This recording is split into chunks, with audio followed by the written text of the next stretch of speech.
Clerk, would you call the roll, please? William Dietzick, Here. Tom Lombardi, Here. James Morelli, Here. Christopher Palmieri, Here. Jack Perry, Here.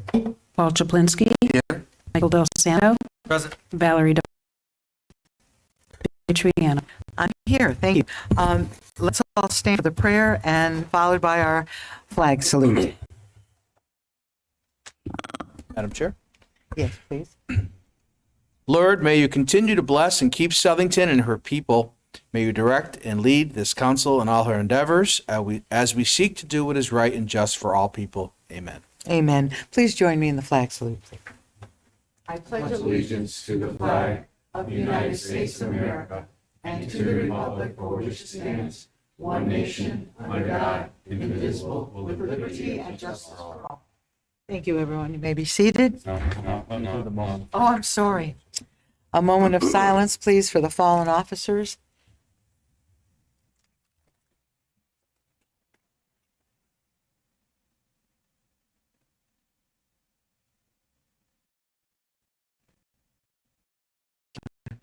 It's so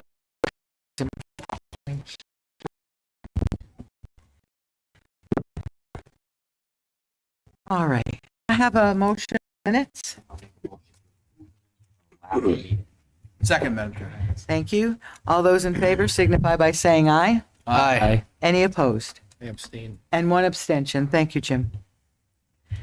Councilperson's communication, I want to just make a statement.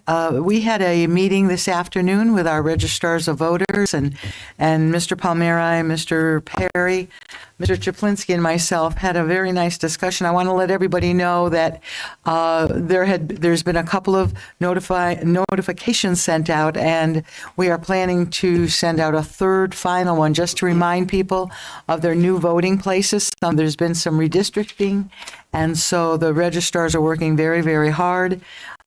Each polling place will also be equipped during the election next week with computers and all of the information about where you can go to vote. And so if you have been redistricted and you may not know exactly where you're going, please call the Registrar of Voters office, or you can go online on our website and get information. And we want this to go as smoothly as we can. We don't want to repeat what happened last time, and I'm confident that it will be going smoothly. So I don't know if anyone else would just like to add a little something. Yeah, Chris, go ahead. Just want to add that one of the other things that we talked about this afternoon is residents may be interested in knowing ahead of time what the referendum questions are. Right. So those are going to be published on the website. They're not there yet. But a sample ballot will be available on the registrar's webpage. It's right on southington.org under registered voters. So that will be there so people can see there are 4 questions on the ballot. 2 are state and 2 are from the town. So you can look at those ahead of time and make decisions before you go out to vote. Good. Anybody else?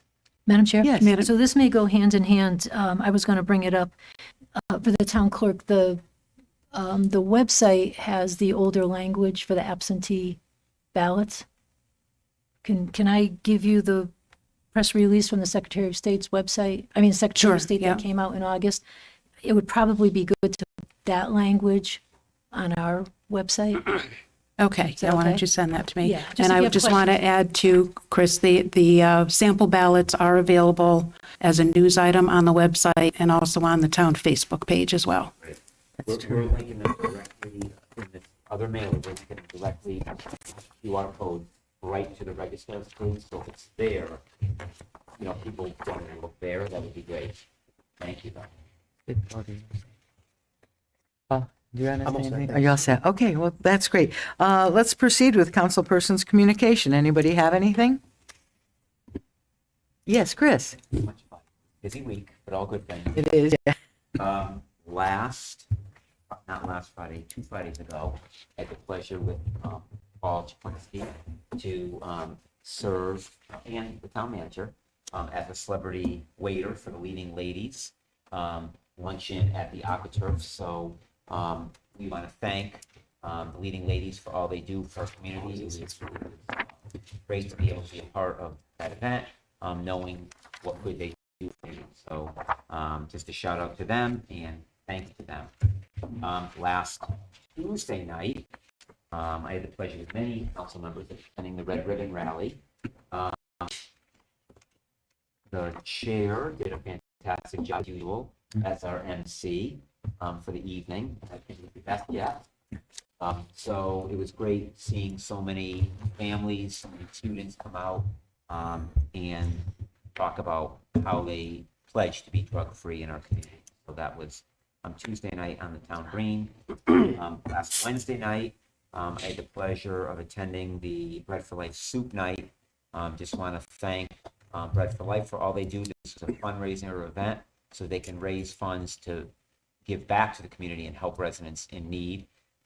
So thank you to all involved in that night. Thursday night, I want to thank the Chamber of Commerce. Yeah. They hosted a forum, speaking of elections. Yeah.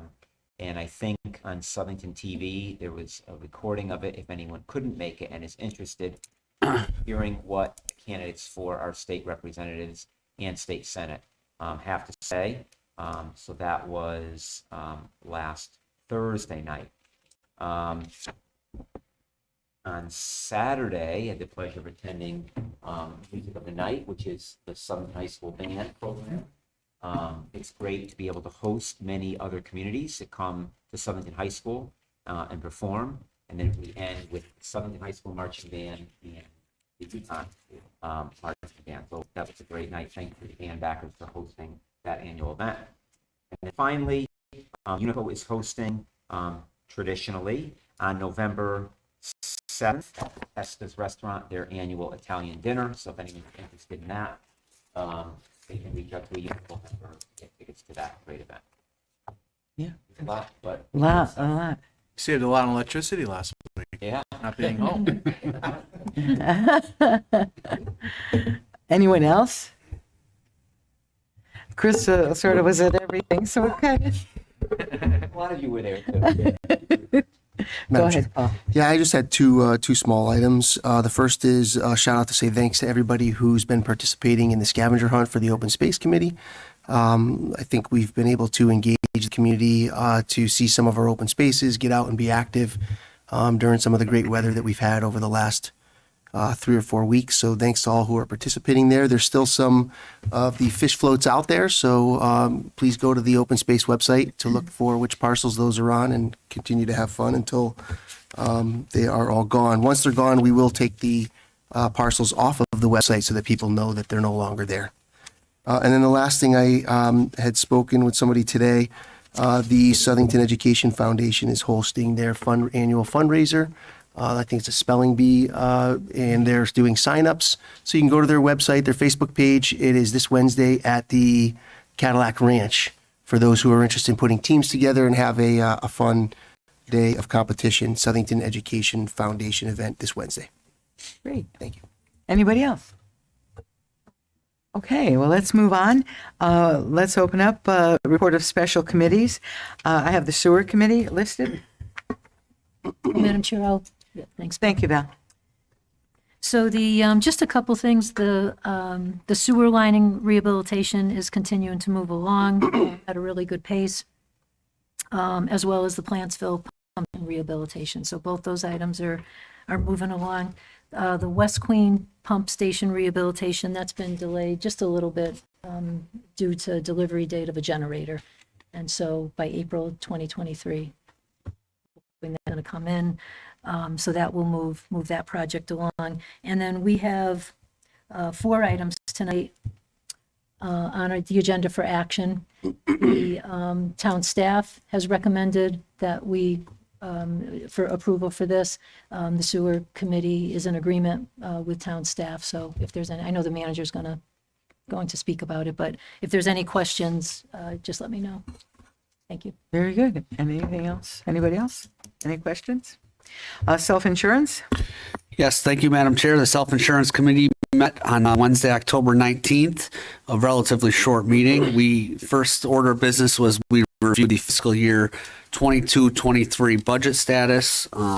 We had data from the first 3 months, July, August, and September, and currently year to date, we are approximately $158,000 under budget. Although it's still too early. We are seeing, last year, we came in over budget, as you're all aware.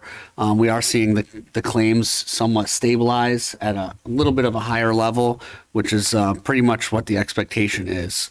So we will continue to track that as the year goes along.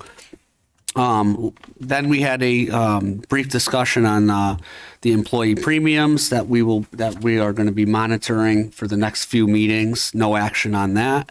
And lastly, we had a discussion on the fiscal year 23-24 funding split percentages, which is an important piece of the town manager and the superintendent's budgets that are coming up. We did not take action on that, although there was a pretty much a consensus amongst the board that we will be changing the funding split from the old fiscal year 22 allocation of 75% Board of Ed, 25% town, and all of these statistics are pointing closer towards 74% Board of Ed and 26% town. The Self-Insurance Committee will be taking action on that at our November 16th meeting. And that was it for the meeting. I'm not sure if Mr. Perry had anything else to add or if there are questions. No, that's pretty much spot on. And Mr. Shota probably is not going to be happy that he's got more financial responsibility coming his way, but. Right. Right. And to that point, just to give the rest of the council some of the some background on that split, we don't just decide that ourselves. We look at the employee counts, the net claims. There's a few different factors that are given to us by our insurance consultant, and it usually stays relatively flat. Although some years it'll go up 0.5% or something like that. But it's more to keep it fair with the different factors that are analyzed. Yeah, and it's over multiple years. That Yes, which is definitely helpful. 3 years we look at average. Any other questions? Yep. For the self-insurance, and maybe it's for the town manager, when we do a shift like that and we move the responsibility from one part of the budget in the town to another, do we take the base from the one who had it in the past and move it over to ensure that the Normally base? we don't do, we've done half point shifts before, we'll probably do a half point shift this time too. And we don't normally do a full point, that needs a super majority of Right. the committee. We don't normally like to do that, we don't like spikes either way. I don't sure, care. yeah. So it'll probably be at least a half a point to the town side. So if it's a $25 million budget, if you go full point, that's $250,000 to the town. So that's a big jump. So that's why we do it in smaller increments. We usually do it in quarter point to half point. Very seldom. I don't think we've ever gone to a full point, but I'm not on the committee, but usually we do it in small spikes. That line item is typically budgeted on the Board of Ed side today, correct? Well, when they do their budget, So- you'll see their budget. Let's assume it's half a point. Right. Then you would see, $175,000 shift from the Board of Ed to the town side. Right, so what we should do is lower the base going into next year from the Board of Ed side, and we'll increase the base on the town Well, side. you'll see it in their budget. Yeah, they'll reduce it on their own. Yes. Yep. Yeah. Okay, Yeah. thank you. Very good. Any other questions? Comments? Item C is the Library Building Committee. Jim? Madam Chair, we met as a committee last Wednesday, 19th, and the goal of that meeting was to review areas where we could reduce some cost.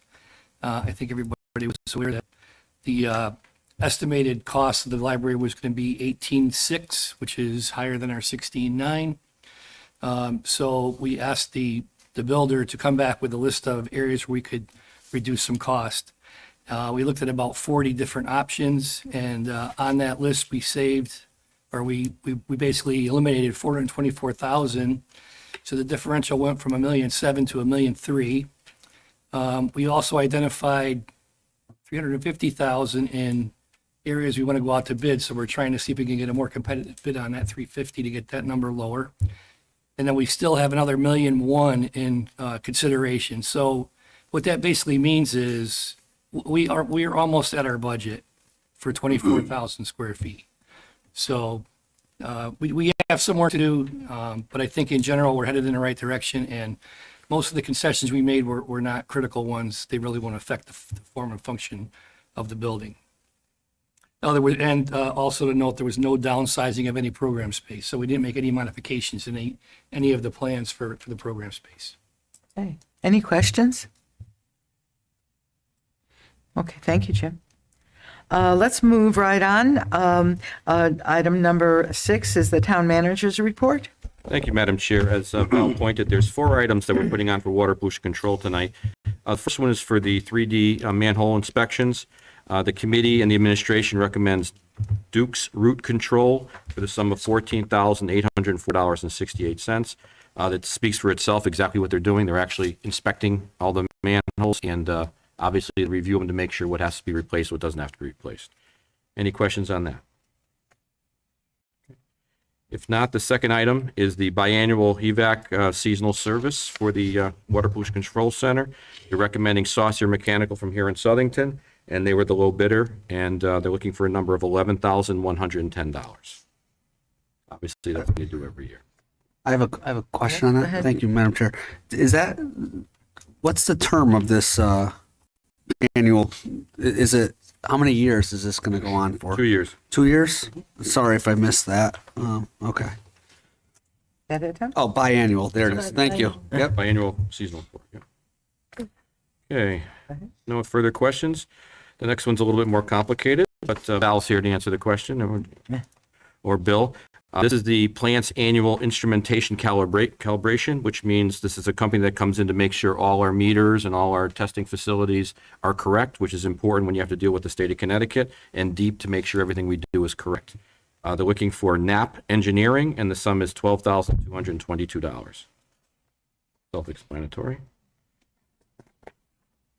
The next one is, actually, it's very important. This is our sludge hauling and disposal. As you know, there's a byproduct after we finish water pollution control, and it's called sludge.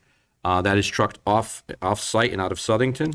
This is a company they want to add we currently have them, and we're adding a 6-month contract for them, and it's Veolia Water out of Northeast LLC, and it's a 6-month extension, and it's a very small amount, $500.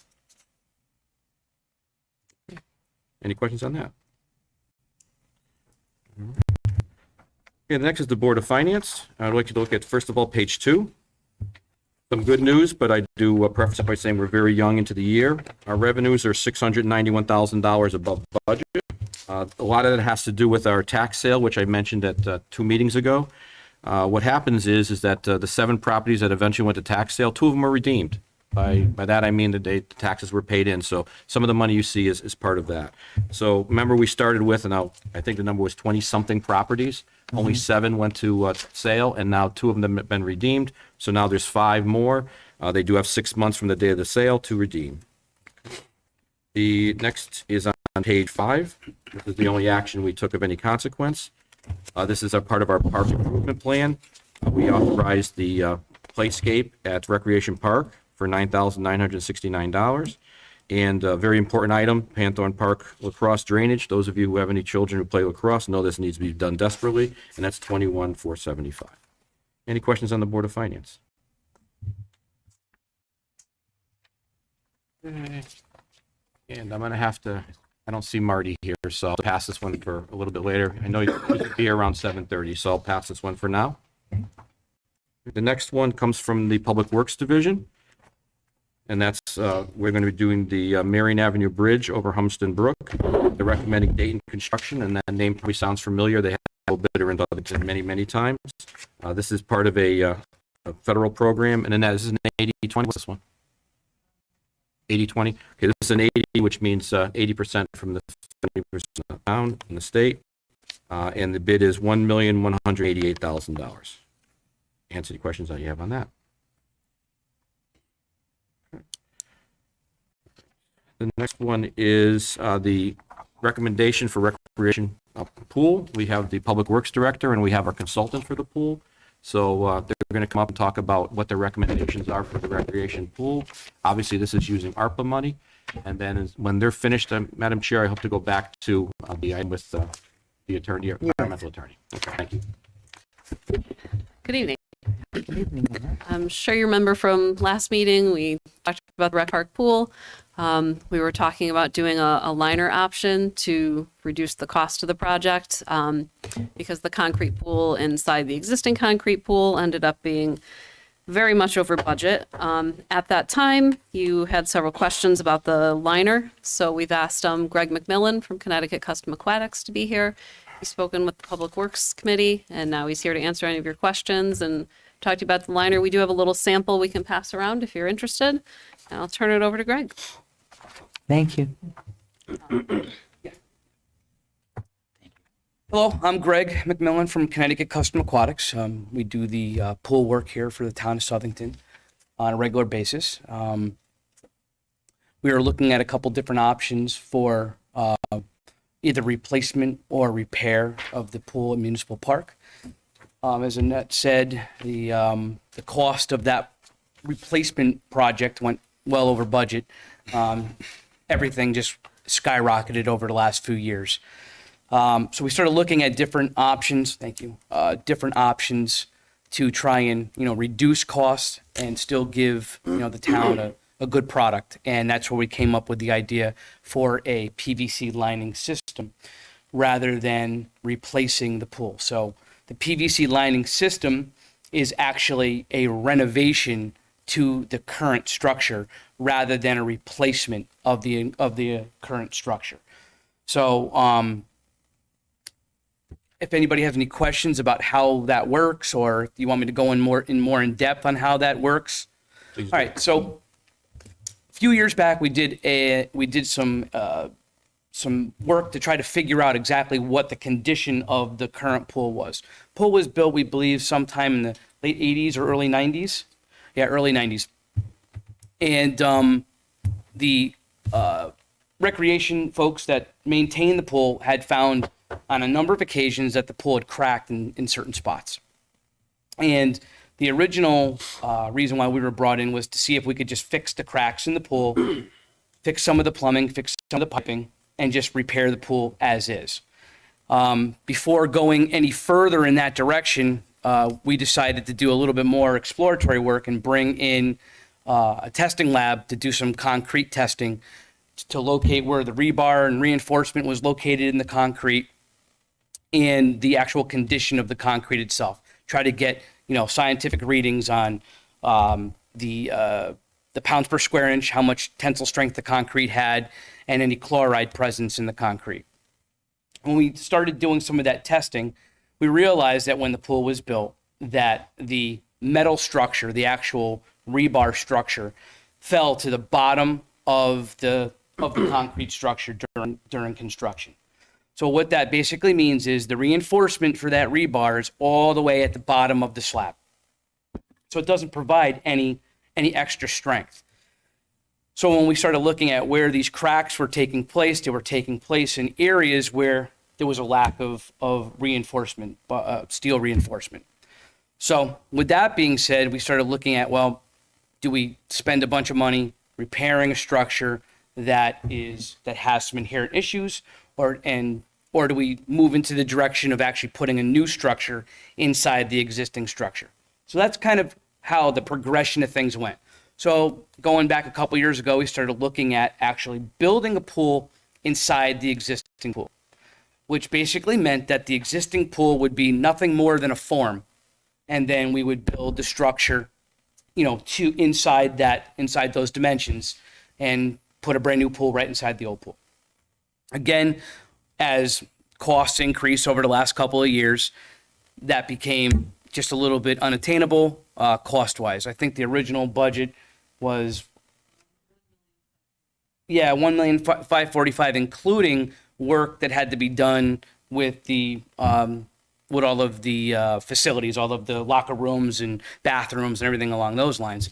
And the pool itself came in over $1.5 million, just the pool itself, not including the kiddie pool, not including all the deck and the patio work that had to be done. So it was far, far, far over budget. So in order to try and put something together that would give the citizens a good pool to use for quite some time, we started looking at different options. And that's where the idea of the lining system came into play. So we've done this many times over the years. When people hear liner, they think about a liner in your backyard. They think about a pool liner in your backyard. And that is a vinyl liner that's about 20 mils thick. It's in all essence just a very weak plastic, stretchy film that gets applied inside of a residential pool. The lining system that we're talking about, which Annette has a sample of, is it's over there. There's a PVC reinforced membrane, very similar to a roofing membrane. So it's thick. It's about 60 mils. It's made of PVC. It's reinforced, and it's designed to last. So we actually bring this product out in the field, and we apply it to the pool in sections. It's rolled and it's welded. It's vulcanized. And it creates a solid waterproof structure. Now, going from where we originally began looking at doing mechanical work and repair to the structure to putting a new pool and then back to repairing the structure, people may ask, well, if it wasn't good enough to repair before, why now is it okay with the liner? Well, the answer to that question is the lining system takes place of all of the rigid materials that we would need to have in that pool that would be what would fail moving forward. So if we were going to do a traditional repair of the swimming pool, we would make concrete crack repairs. We might use epoxies. We might use special structural repair mortars to repair those parts of the pool. And then we would apply tile. And then we would apply what's called plaster, which is basically a mixture of white cement and pulverized limestone and quartz aggregate. All of that stuff is very rigid. So if you have a structure that has the tendency to have a little bit of movement, those surfaces that you put on the top of a weak structure will crack. So those weren't an option. But a lining system in this particular situation is a very viable option because the structure itself isn't going anywhere in the sense of it's not going to pop out of the ground. It's not going to fall apart. It's just not going to look good because you're not going to be able to make repairs that don't continue to come back. So by putting the lining system in, you give a flexible coating to finish that pool. It does exactly all of those things. It protects the structure. It's flexible. And it has a really long lifespan considering what it is, considering it being a PVC product. So with that, we would bring everything in the pool up to code. We would repair all of the parts of the pool that are deteriorated, the skimmers, the main drain assemblies to be in compliance with all the federal acts and all the filtration equipment so that everything's up to date and modern. And you would just have a PVC membrane pool. There are places that start with that from the beginning. They'll build a concrete structure, never intending that concrete structure to be 100% waterproof, and they'll put a lining system in it, or they'll put a fiberglass system in it. So there's different things, there's different ways. So it's not like this is something that's bad or it's it's the last shot that you have. It's just another way of doing things rather than building an expensive pool inside of a pool. The PVC membranes, we've been using them. Myself personally, I've been working with them for about 20 years. And some of the original units that we installed years ago are still working now, and some of them are just now starting to need to be repaired or replaced. So I gave Annette a list of local people that have these products in play, and I'm not sure if you reached out to any of them yet, but it's around, it's in the area, and they work good, and it's a fraction of the cost in the overall consideration of everything. Down the road, when you get to a point where this lining system needs to be replaced, it's not this whole major project again. It's just replacing the liner system at that point in time, which is, again, you're talking 20 some odd years down the road. In today's dollars, that's about a $200,000 job. So what it will be someday down the road, I'm not quite sure. But again, you're looking at something that's going to give you a good 20 years of lifespan, at about 50% of the cost. So that's pretty much the whole, the whole deal. Does anybody have any questions for me or Please, anything anyone along have those any lines? questions? It has been discussed a great deal on the council floor. So anyone have any direct questions that they would like to ask? Just a quick one, Madam Sure, Chair. of course. So thank you for that. It makes a lot of sense. So if the cracks underneath, those aren't repaired. Correct. So if there's no chance that if those get extremely, just keep getting worse, that's not going to impact the liner. No, so the lining system actually has a padding system that goes down first, so that if something continues to crack or something continues to move, it pads it from harming the liner. Okay. Yeah, and these lining systems have been used in situations where the pools are far worse than what you have here, far, far worse. And they've held up very, very well. Thank you. Sounds good. Very good. Anybody else? Yes, Jack, go Madam ahead. Chair, thank you. I want to first thank you for coming here this evening, and you answered a lot of my questions, so you did a great presentation, and you definitely seem educated and knowledgeable, so I feel very good about this. I guess I just have a couple quick questions. Can you explain the installation process? Because I think that would help me understand it a little bit more, because again, Councilwoman DiPaolo mentioned her concerns on cracking, and I had the same concern, but you then mentioned that there's a padding that goes down, so does it come in rolls? Like, Yes, how does it does. It comes in 6-foot wide rolls. And so basically the process goes as such. We're going to do all of the major repairs that we're going to do to the pool for the plumbing and piping. That's going to all get done prior to any lining system going in.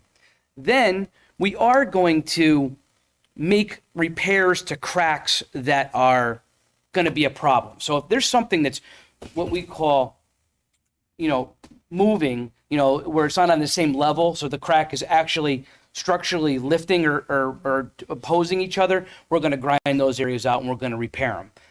Not to stop the cracking, but to create a smooth transition from one concrete surface to the next.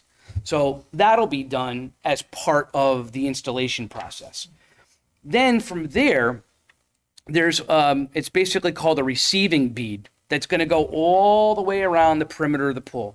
And it's, again, this product was actually stolen from the roofing industry. It's the same kind of receiving bead that you'd see there. So it's a plastic bead that the end of the membrane snaps into, and then that's bolted or screwed all the way around the perimeter of the pool.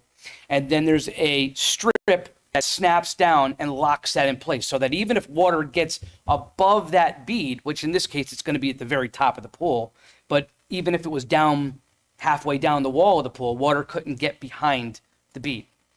Then we install a felt lining, which has antimicrobial, it's treated with antimicrobial chemicals so that it doesn't mold and build up, stuff that's going to bleed through the underside of the lining system.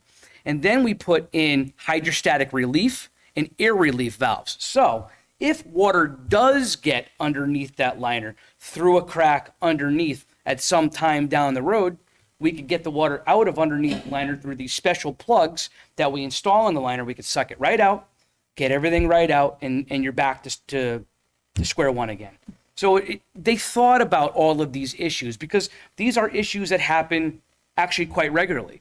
A couple years back, when we had that major rainstorm where we got like 7 inches of rain in one day, we had a liner bubble up. And everybody was pretty upset about it. And they called us up and we said, no problem. We drained the water down to that point.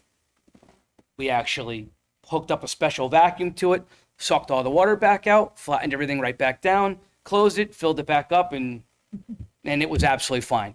And the product is so strong. I mean, this is not something that you're going to be able to cut, even if somebody threw a brick in the pool. Somebody would have to physically want to go in there with a razor knife and want to cut it. It's designed to actually have a stop stitch kind of a technology to it. There's actually a piece of, I believe it's fiberglass line that kind of almost like fishing line that runs in the middle of the actual sheet goods that actually helps it hold its form and not rip. So it's pretty stout stuff. And then when they overlap it by about 2 inches, and then they actually heat weld it together, vulcanize it together. So those two pieces of PVC become one.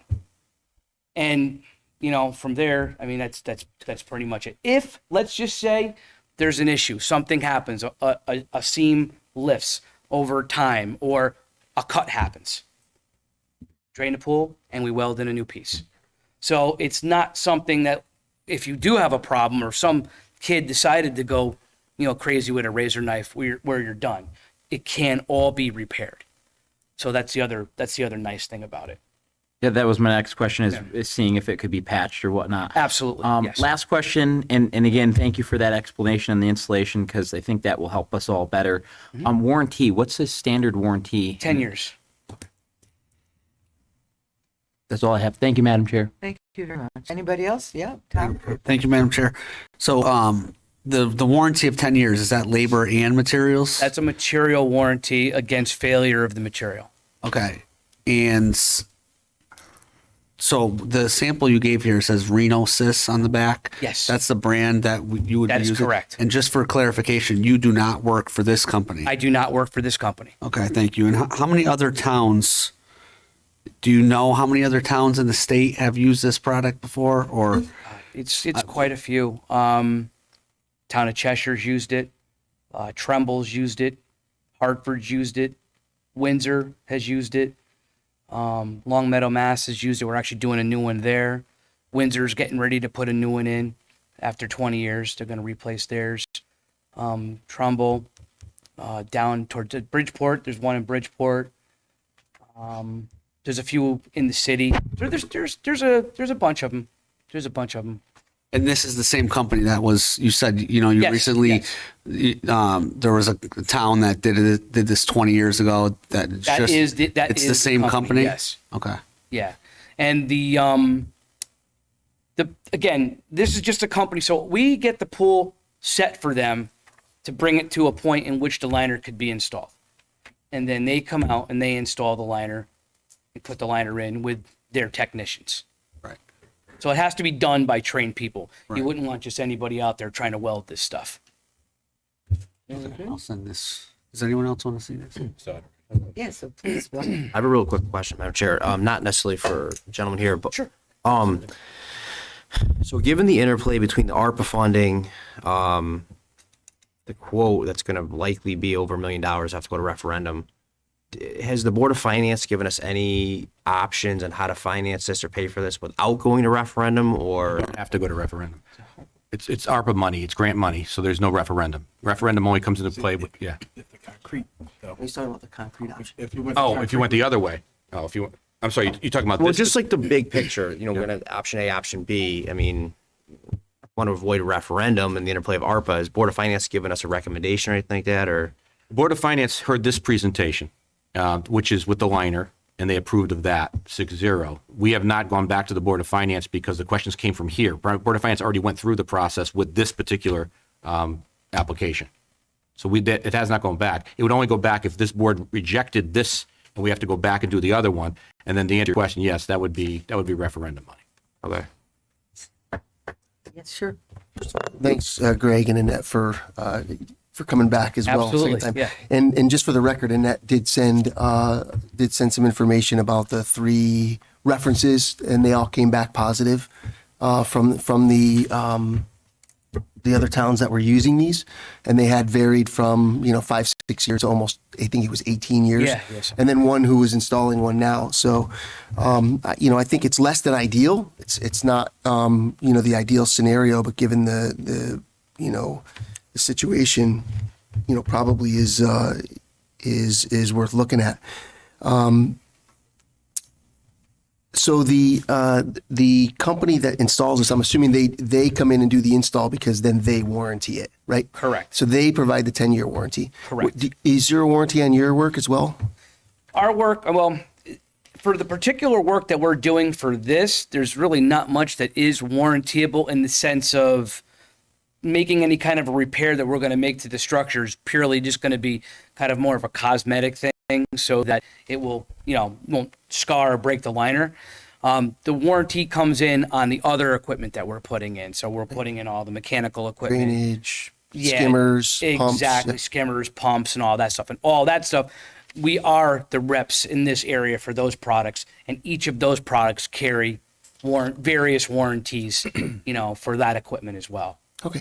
What's the thickness? How much smaller does the pool get, say, on one edge by installing this? Are we talking 6 inches, or are we talking a foot? With the liner? Yeah. Nothing. So because you're going to have to add some padding system in there, right? So Yeah, it's the an padding inch. system's about maybe 3/4 of an inch. Yeah. Yeah, it's kind of like a rug matting kind of a looking material. It's a gray. It's almost looks like a woolly material, but it's actually like a polyester woven material that's treated with antimicrobial chemicals. And then, Mark, I think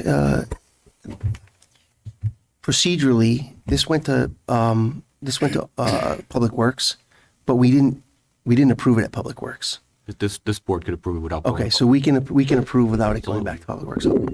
Public Works really doesn't approve, it recommends anyway, so. Yeah, it only sends a recommendation. Okay. Madam Chair, just sure. briefly, just the thing that I want to remind everyone, you said it earlier, is that the upfront work, what you're going to do, if we decide to do the liner piece, the upfront is expensive because of the repairs and the skimmers, but Correct. if and when this fails, hopefully 20 plus years from now, just the expense to replace the liner. That's about 200. Right now, it's about 200 grand, so So who knows? a million what's in gonna 20 be there. years. Yeah, but, exactly. So that's, I think, what we all have to kind of remember as well. The upfront costs today are fairly high, but to replace the liner is a little cheaper. And the equipment that we're putting in, so the lining, the piping that we're going to be using, the strainer systems, the skimmer systems, the filtration systems, all that stuff's different from what it was years ago. The only reason why you're at a point now where you're replacing that equipment is when that was installed, that was all steel tanks and everything that rotted out, and these, the plastic materials that were used for the skimmers were a weaker ABS. Again, all that stuff has failed, and over time, they've made all this stuff out of PVC. The filtration systems are fiberglass now. The pumping systems are all composite materials, so they're designed to last very long. So even in 20 years from now, when you get to the point of having to do the liner, the filter tanks will still be fine for the most part. I mean, pumps, motors, things like that will need to be rebuilt, and bearings changed and seals and things of that nature. But all of the other equipment that we're installing will still be able to be reused. And the filtration system that we're looking at using is what they call Paragon Stark system, which it's a very, very good system. And after 20 years, we're changing the sand in them, servicing the internal pieces, and we're putting them right back into service. And people are getting many, many more years out of them. So I've been doing this since 1994, and all of the original systems that I've put in back around that time, every single one of them still in the field. Haven't had to replace one of them yet. So your service business isn't that great. Yeah, exactly. Okay. Thank you. And just to clarify, Mr. Del Santo, Madam Chair, did say that the upfront costs are higher on this, but I think he was just saying that the upfront costs, while they might be higher because we're doing some of the other equipment, the liner replacement is lower. It's still, this option is still 50%, around 50% of the concrete option. So it's still lower than. That's right. That's right. Correct. If you're comparing the two, correct. Right. Yep. Correct. Any last questions? Thank you so much for coming. Thank you, You bet. Annette. Thank you. Appreciate that. Yeah, appreciate it. Very good. Thank you. And Madam Chair, if I may, we'll go back to the agreement, the extension of the agreement we currently have with the EPA. Attorney Bohr?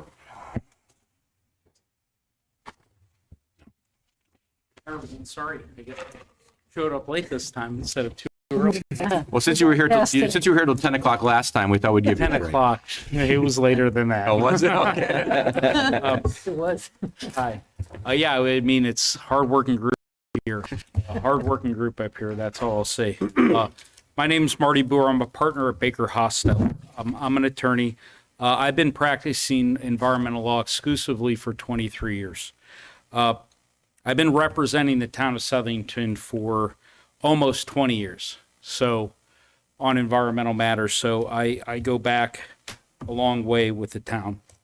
I'm here to discuss a consent agreement and final order with the U.S. EPA related to the John F. Kennedy and Joseph A. Dollo middle schools. And I'll start by giving a little bit of background on where we are today. During the renovation of the middle schools in 2013, PCBs were identified in a mastic vapor barrier located between the exterior brick and the interior concrete blocks. So think of a sandwich. This mastic vapor barrier was located in between it. It was the cheese between the bread. So it's completely concealed. It couldn't be accessed without demolishing the school. The reality is that we had a choice at that time in 2013 as renovations were ongoing. There was no way anyone could know that it was there.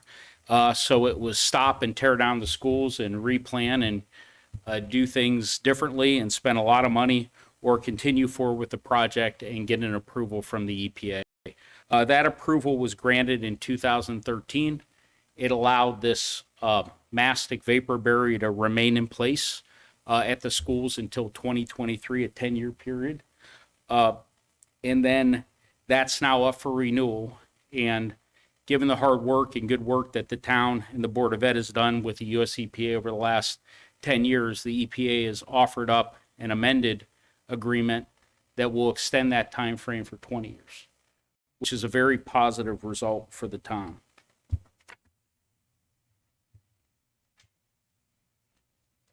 So this is where we are today. It's a 20-year extension.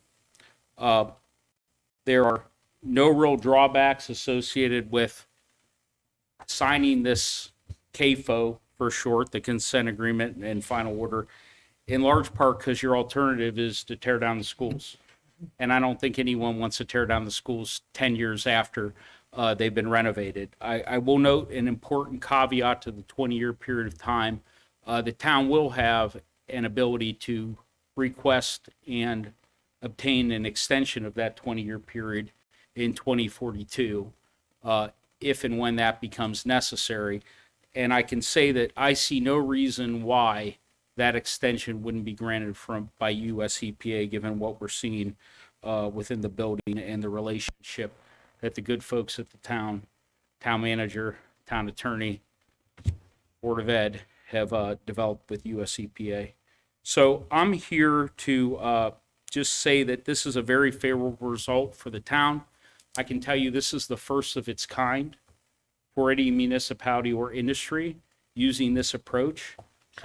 Even your neighbors, some of their school districts have had similar issues, and they mandate the buildings be torn down after a date certain with no right of extension. So we made a lot of progress with US EPA here on this issue. And so I'm here to request that the town council grant town manager Mark Shea approval to sign the consent order and final agreement. Do we have any questions? I know we researched it quite a bit. Okay, Tom? Yes, thank you, Madam Chair, and thank you, Attorney, for coming today. I think a big part of our vote this evening is all the info that you provided is positive, but we also want to make a statement to the public that all of the indoor air quality is safe, it's regularly tested, and all of those levels are, we're taking a vote tonight, and there's parents out there probably scratching their head saying, what is going on? But we need to make an assurance to the public that the air quality is in fact safe. So can you just speak to that issue briefly? Yeah, sure. Thanks. And I'm happy to mention that. Yes, there has been testing performed within these schools multiple times within the 10-year period. And each and every time, the results were either non-detect or so low and so far below any standard that the EPA would consider to be in, quote, action level.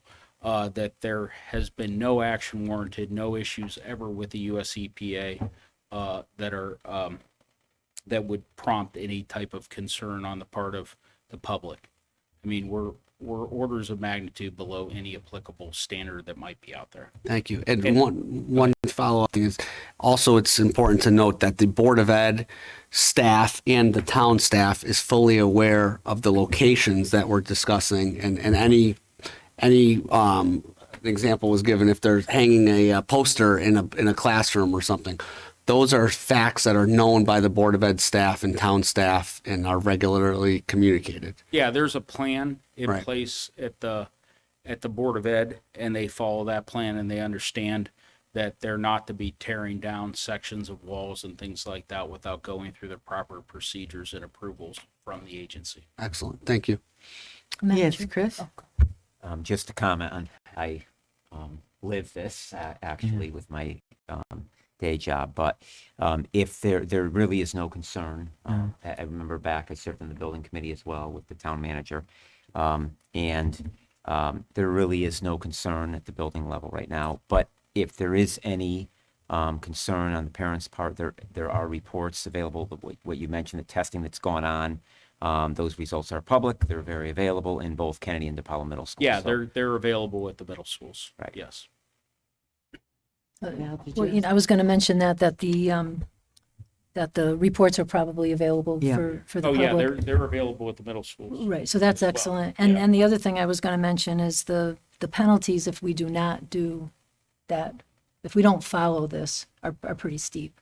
No, I would say not that, no. in relation Not or- to disagree, Councilwoman, but to be honest with you, one, we're not going to have any trouble following whatever, this approval. It's simple. It's what essentially, one of the reasons why we liked it so much is they're allowing us to continue continue to do what doing we've been doing yeah. for 10 years. But I guess the point I wanted to make was that it wouldn't be in our best interest to, If there's detection, it would not be in our best interest No, not to follow. no. right. That's yes, absolutely yeah. right, because you're at the point where you're tearing down the building. So, and this doesn't mean if you had a detection that it's going to be, oh, geez, we're tearing down the building. There's just then a process you would have to follow.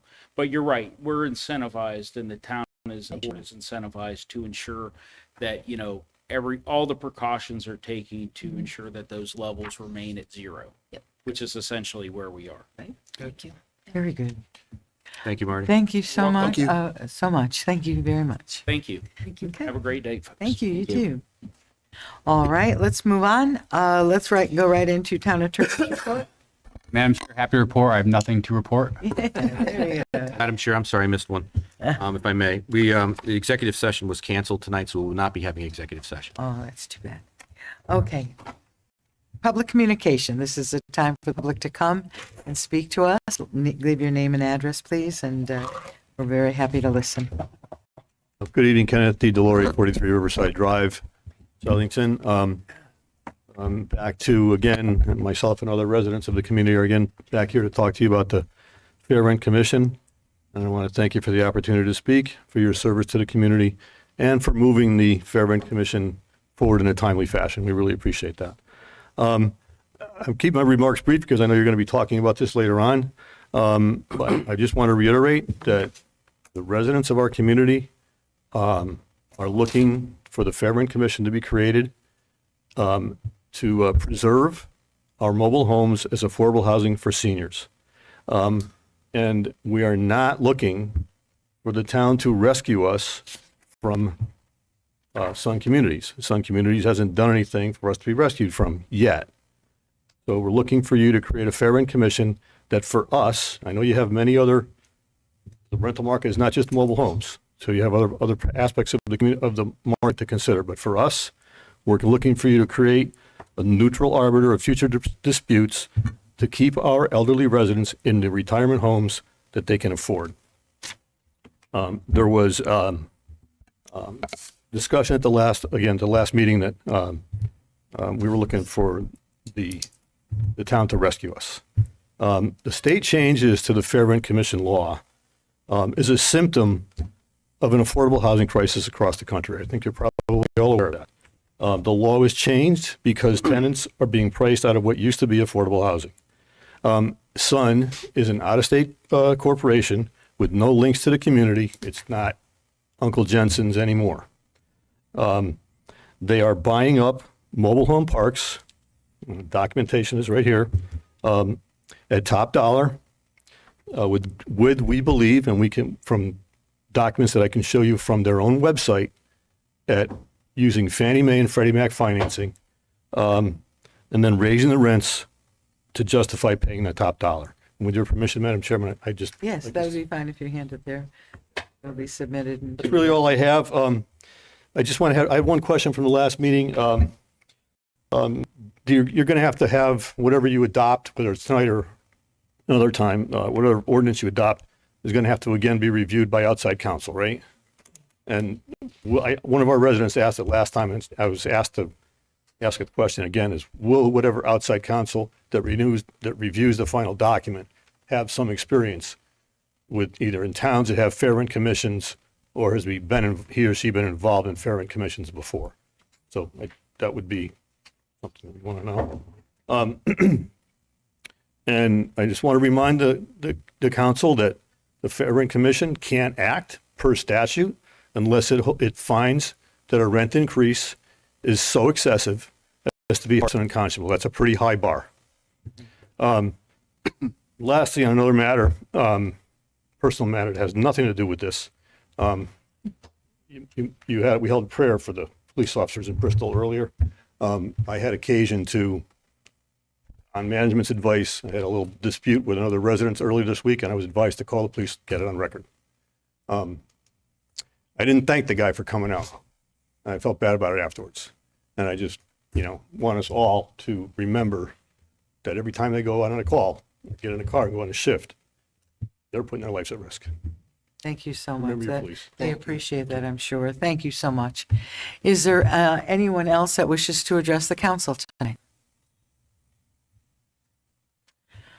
Okay, hearing none, thank you very much. We're going to close public communication. Thank you. Let's get into old business. Item A, action on the WPC recommendation. May I have, thank you. Madam Chair, I'll make that motion to approve recommendation set forth. Okay, I'll second. thank you. Okay, very good. Any further discussion on this matter? Hearing none, let's move the motion. All those in favor signify by saying aye. Aye. Any opposed? Hearing none, it passes unanimously. Thank you all. Item B is action on the recommendation for the Saucier Mechanical Services. to be So involved. moved, Madam Chair. Second, Madam Chair. Is there any discussion on this? Hearing none, let's move the motion. All those in favor of approving this recommendation signify by saying aye. Aye. Any opposed, any abstentions? Hearing none, it passes unanimously. Item C, action on the WPC recommendation for NAP Engineering Automation and Control System. Motion to approve is presented. Thank you, Chris and Paul. Is there any discussion on this matter? No discussion. Let's move the motion. All those in favor signify by saying aye. Aye. Any opposition? Thank you very much. It's unanimous. Item D, action on WPC recommendation for a 6-month contract extension with Viola Water North America, LLC, Northeast LLC. May I have a motion? So moved, Madam Chair. Thank you, Mike. Is there a second? Second? Thank you, Val. Any further discussion on this matter? Hearing none, let's move the motion. All those in favor signify by saying aye. Aye. Any opposition? Hearing none, that also passes unanimously. Thank you, everyone. Action on the report of finance, item E. Madam Chair, I'll make a motion to approve the October 12th, 2022 Board of Finance minutes. Second. Who's seconded? Jim? Okay, very good. Any discussion on this matter?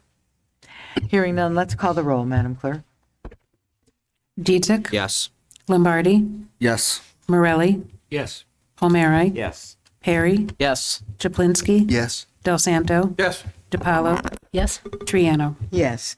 Thank you, everyone. Item F, action on the CAFO for EPA, John F. Kennedy and Joseph A. DiPaolo Middle Schools. Madam Chair, I'll make a motion to approve the CAFO as presented in our package this evening. Thank you, Tom. Do I have a Can I just second? recommend some wordage on that? Authorize the town manager to sign the document, and I'll need a roll call for it too. As amended. Okay, good, very good. There's a second? Is there any further discussion? Hearing none, I'm going to close discussion, and Madam Clerk, would you call the roll, please? Dietrich, Yes. Lombardi, Yes. Morelli, Yes. Palmieri, Yes. Perry, Yes. Chaplinsky, Yes. Del Santo, Yes. DiPaolo, Yes. Triano. Yes. Item G, action on the approval to award the contract for the replacement of Marion Avenue Bridge, number 1310161. 16, upon insurance of Connecticut DOT and authorization to award letter. I'll make the motion to approve that, Madam Chair. Thank you, Jim. Second, Madam I Chair. hear the second. Need a roll call on that too, Madam Chair. Okay, is there any further discussion on this? Hearing none, let's move the motion, and would you do a roll call, please, vote, Madam Clerk? Dietrich, Yes. Lombardi, Yes. Morelli, Yes. Palmieri, Yes. Perry, Yes. Chaplinsky, Yes. Del Santo, Yes. DiPaolo, Yes. Triano. Yes, thank you. Item H, action on the recommendation for recreation park pool rehabilitation. Motion to approve, Hold on for a Madam Chair. second. Chris? I'm gonna sorry. I'm going to recuse myself. Oh, okay, very good, yeah. Very go good. Somebody made the motion, Paul's made the motion. I'll second, Madam Chair. Thank you, Michael. Any, Could I add a clarification? Millennium Builders, Inc., for the sum of $1,306,511.90, and that is ARPA money. I'll Thank you. amend my motion. thank you for the amendment. My second. Very good. So is there further discussion on this matter? Just, Madam Chair, if I may, just a thank you to town staff, town manager, the Public Works Director, and all those who have diligently asked questions to ensure that, you know, we're checking into this as much as possible, but also doing our best to save the town money and getting our parks plan in order. Thank you.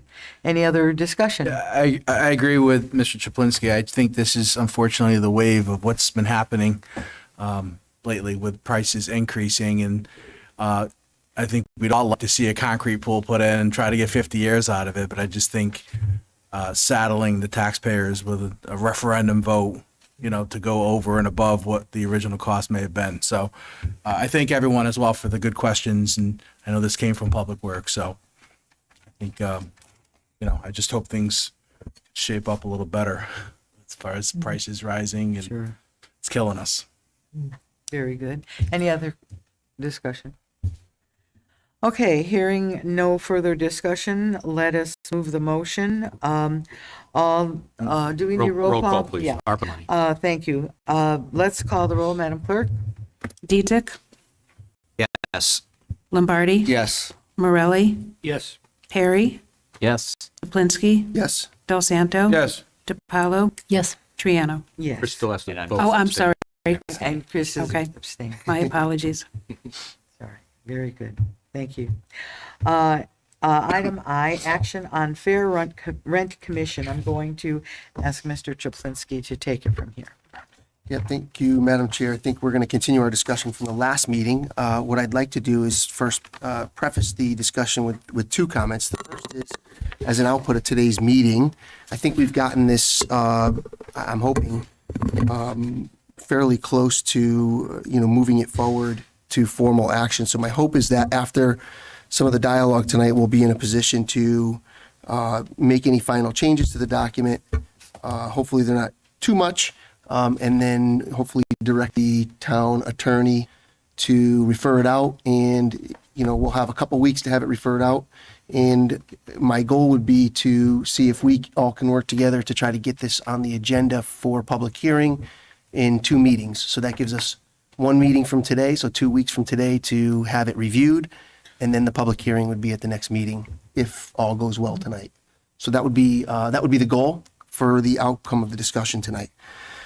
So hopefully we can direct the town manager to schedule the public hearing as a result of our actions tonight. Hopefully we'll see how it goes.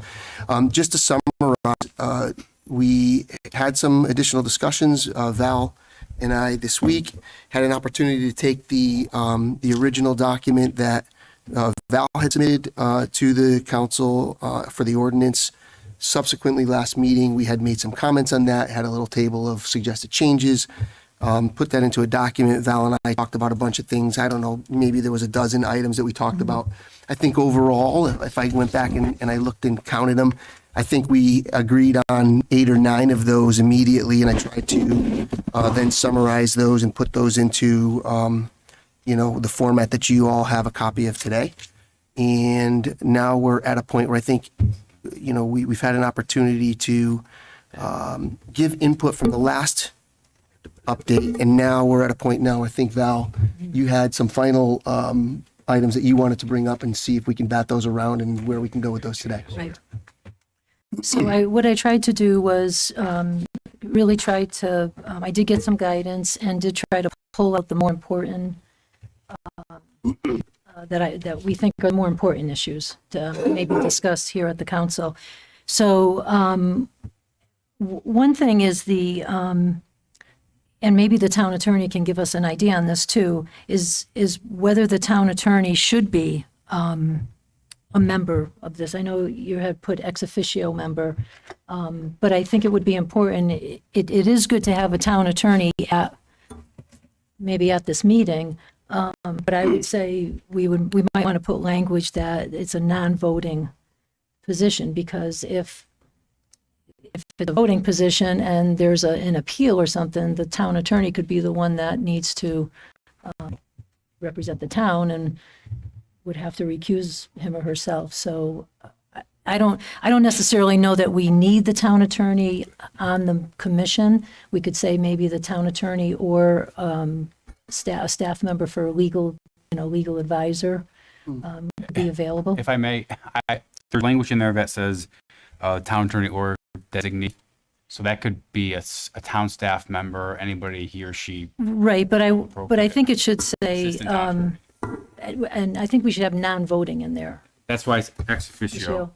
Yeah. Okay, that means no vote. Okay, No vote okay, inside. okay. All So right. they have a seat and they can offer advice and guidance, but they don't actually have a vote. But they're a member, right? They're a member. Yeah, see, okay. Or is designee, or designee. We're ex officios of this board, Val. 2 of us are.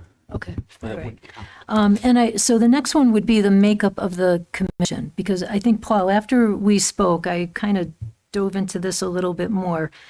If we were going to go with a 5-member commission, which is fine, so 5 members, 3 alternates, I think it's going to be really important that if we have an equal number of landlords and tenants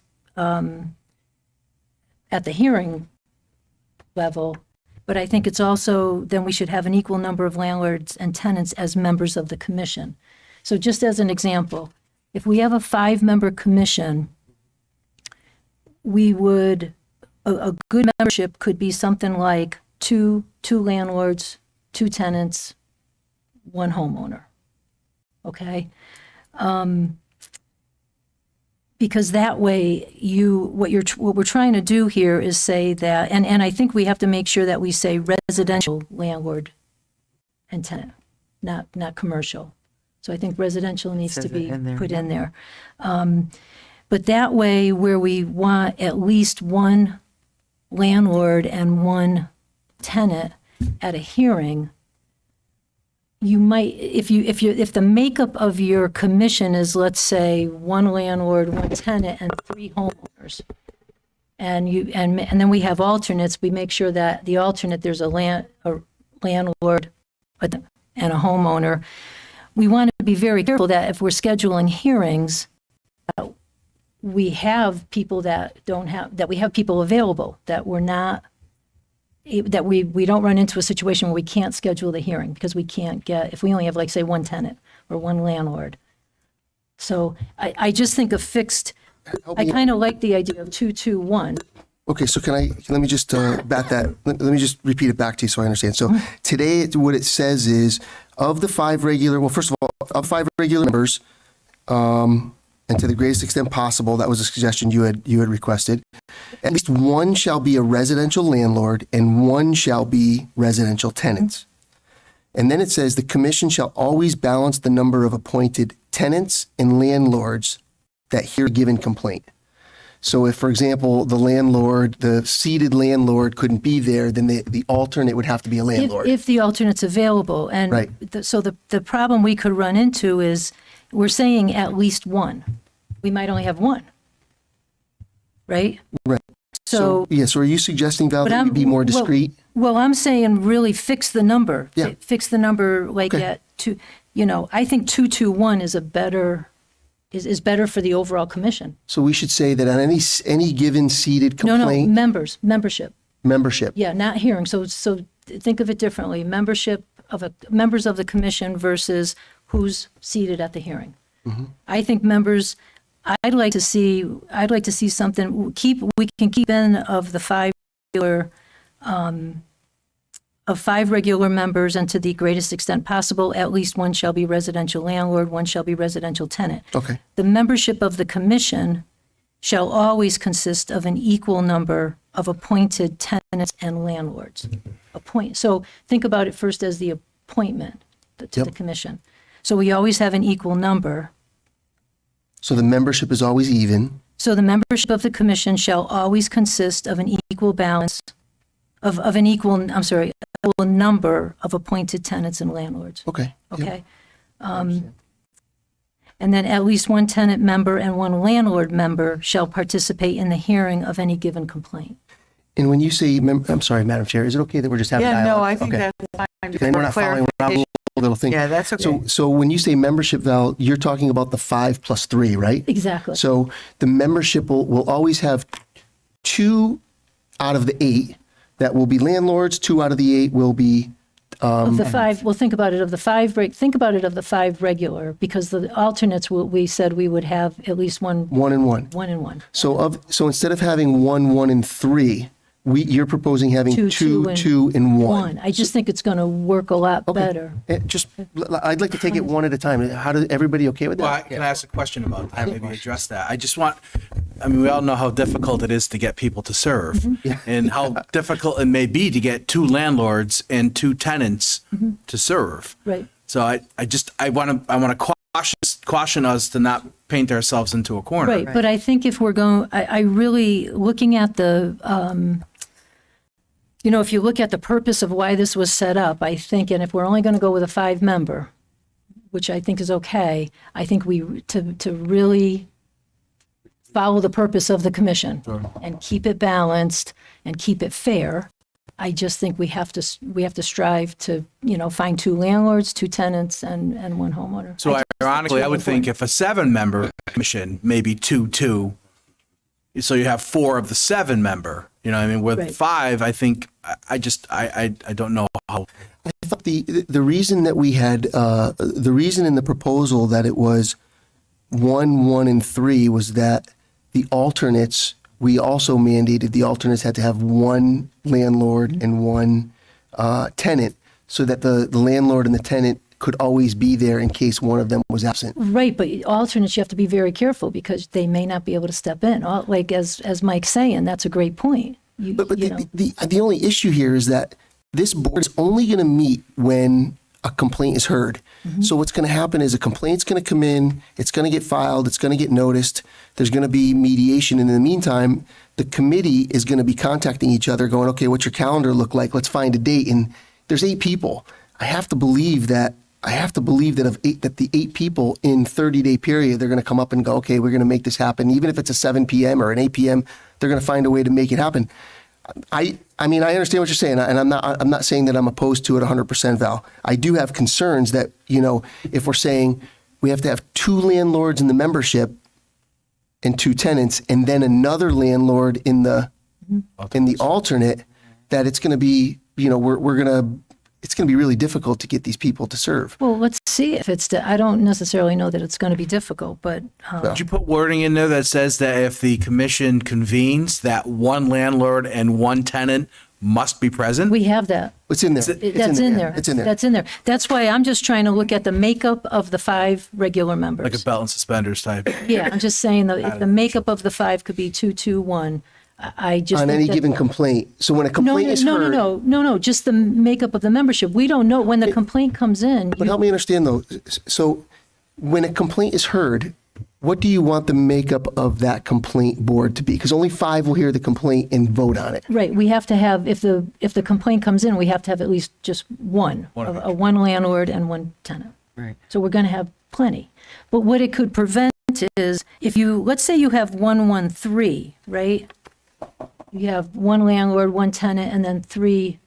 You could potentially, if the one landlord or one tenant can't be there that often, now you're always reaching into an alternate. Yeah, that's. I mean, that's the way it works. I mean, in fact, the alternates can sit in and listen on the hearings. They just can't Well, I just think participate the in. 5, I mean, you just want to make your 5 Okay, commission a little I understand what you're sturdier. saying. I'm concerned. I mean, if I'm okay with it, if everybody's okay with it, I'm just interested to hear what everybody else thinks. I just want, again, I said this last time, I want to emphasize it again, I shared this with Val too. And Mike, you kind of said, I do still think it should be a 7-member committee with the 3 alternates. That gives you 10 people to use should you need a meeting. So I'm still following what was proposed in the model that was given to us. So that's where I'm, you're asking me to stand on it, so that's where I am. And that it could make the problem even worse, finding Yeah. more landlords. You know, Well, there's so 2 different issues. But I'm talking about. yeah, but we would have to scale it though. Is the issue? We'd still have to scale it to have more landlords in that scenario. Yeah, Madam Chair, I feel the same way that, again, if it's going to be 5 members, again, I think it's got to be 2, 1, or, again, we go back to the 7-member. I think, again, it's hard to get people to participate, I get that, but again, if we want this to be as equal as possible, I think we should just go back to 7-member and just let's not make this more complex. Madam Chair, I'm sorry, Tom, you have something? No, please. So I think I just need to weigh in. The beauty of this, if there is anything beauty about it, is that when they convene, they'll schedule it. And I think the members will say, hey, I'm not available at that time. Okay, so we won't schedule it until all 5 are available. If they're, it's not like the town council meeting where we know it's every other Monday night. We need to be here, and you don't have to schedule your vacation around the Fair Rent Commission meeting because you say, no, I'm away, so they can't have the meeting on that day. So that's my take on it. I don't know. Well, I think with the scheduling, the only thing that you have to be careful of is that it should be scheduled immediately. Sure. There's a time factor here, so that's the only thing too. And if staff members are going to be involved, we can't have meetings at 8:00 at night either, because now we're getting into paying overtime, and those are things we have to think about as well. Yep. Tom, were you going to say something? Yes, just a broader question on this paragraph is that, we're going to appoint tenants and landlords, but as we all know, tenants are not tenants forever and landlords are not landlords forever. So is it a fair assumption to say that if there's a landlord on the committee that no longer is a landlord, they would automatically have to remove themselves from the committee and we would have to replace? I assume that's the intent of the wording. I just wanted to bring that up. Requirement, right? I would agree with that. So that's something that the committee members would have to communicate to probably the town attorney. I just have a one thought on the makeup of the 5-member commission, is that if you take 4 slots away, you're only left with 1 additional slot on that. So I go back to the idea that if we have 1 tenant, 1 landlord, we've got the alternates just in the abeyance, but it will also free up some time, some space for others to be on that commission. And I think that I, for one, Janet Mellon is a fair rent officer from the state of Connecticut. I would like to see Janet Mellon be put on this commission because she's already doing this work. And not even before there was a fair rent commission. She was been appointed by the state. So I think Janet is a very good fit for this commission. So that would bring us to 3. And then I think the general public should have a seat at some point on this, that they can bring a balance to things. And so I think it's much more focused if we're dealing with 5. That's why I like the smaller commission, because they can focus in and we'll have will be able to move quickly on things, which is my concern anyway. I know that it's Val's also about let's hear the situation, move on it, get what's fair and right for either for both for the landlord as well as the tenant. So Then, that's kind of where I am. so Madam Chair, so 113 could be fine, right? Yeah. One tenant, one landlord, and then 3 others. I think then we have to be careful. I don't, Janet doesn't live in Southington, does she? But she is our Southington fair rent. I know, I would officer. love to have Janet. What I'm saying is we'd have to amend that it shall be residents of the town of Southington. So that would have to Well, be then maybe changed. she can be ex officio then. But Okay, I well, we think can- Not her as a input five- is not as very a- important. No, I would like Janet, but what I'm saying is you could amend to say residents says- or employees of, Oh, okay. of the town of Southington. You'd have to just amend that, just to make sure. Yeah, Alex, could you just? Residents. So it's 1B, we specify that the members must be residents of the town of Southington. Oh, yeah. Or staff Any, members. any issue that says resident, must be residents or Staff. employees or staff? Or residents or employed in the town of Southington. Right. Employee. That way you're just Yeah, not, you're then not you- just boxing town employees in. You could box anybody Any who works in the employee. town. Or Right. owns properties in the town of Southington. That's right. Okay, and I did look, I know that there are other communities, Newington, Hamden, Rocky Hill, they all use 5. They do use a mix, so some do 221, others do 113. And the beauty of this is if we try 113 and, we're finding it's a pinch, this committee, this commission, this board can change it. So I guess then, as long, if we, and that would be fine, if we did the 113, then the only thing I would want to change is where we say the commission shall always balance the number of appointed tenants and landlords. Why don't, that's where I would like to change, say, the membership of the commission, I'm sorry, the membership of the commission shall always consist of an equal number of appointed tenants and landlords. Yeah, I think that's Okay, that's what it was meant to say, but Yeah, so if we can So, change to and that was meant on any complaint that's heard, we always have to make sure that there's Right. 1 and 1. Right, so Okay, so of a- commission shall always, the membership of the commission shall always consist, And a little further down, Paul, make sure it's in the second, there's another section where it says, Okay, just show as me. landlord and tenant. I see it, Sure, it okay, says yep, right. halfway down, at least 1. Oh, wait, that's on the alternate, so we want to put residential there Yeah, too, just make right? sure that residential. Shall be there, too. residential. Shall be residential. Thank you. Okay. So that's section 1. So I think the other area that, if we want to jump to it, is the vote. Which section is that, Val? Section That number? is section 5, B. 5B. So I think this is another important area where it really should be decisions by the commission shall be by majority vote at a meeting which a quorum is present, subject to the provisions of section 1B of this ordinance, which is 1B, which we just discussed. This is one that I really think requiring a minimum of 4 or 5 votes is not fair. It's very unfair. Why? Because, let me just give you an example. If you have a 5-member commission, and let's say that 2 members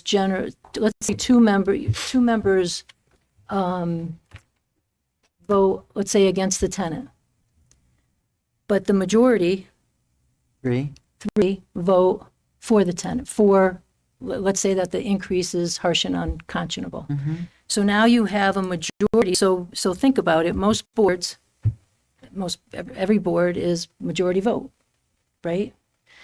So now to make it even harder, now you could have 3 that have found that standard has been met.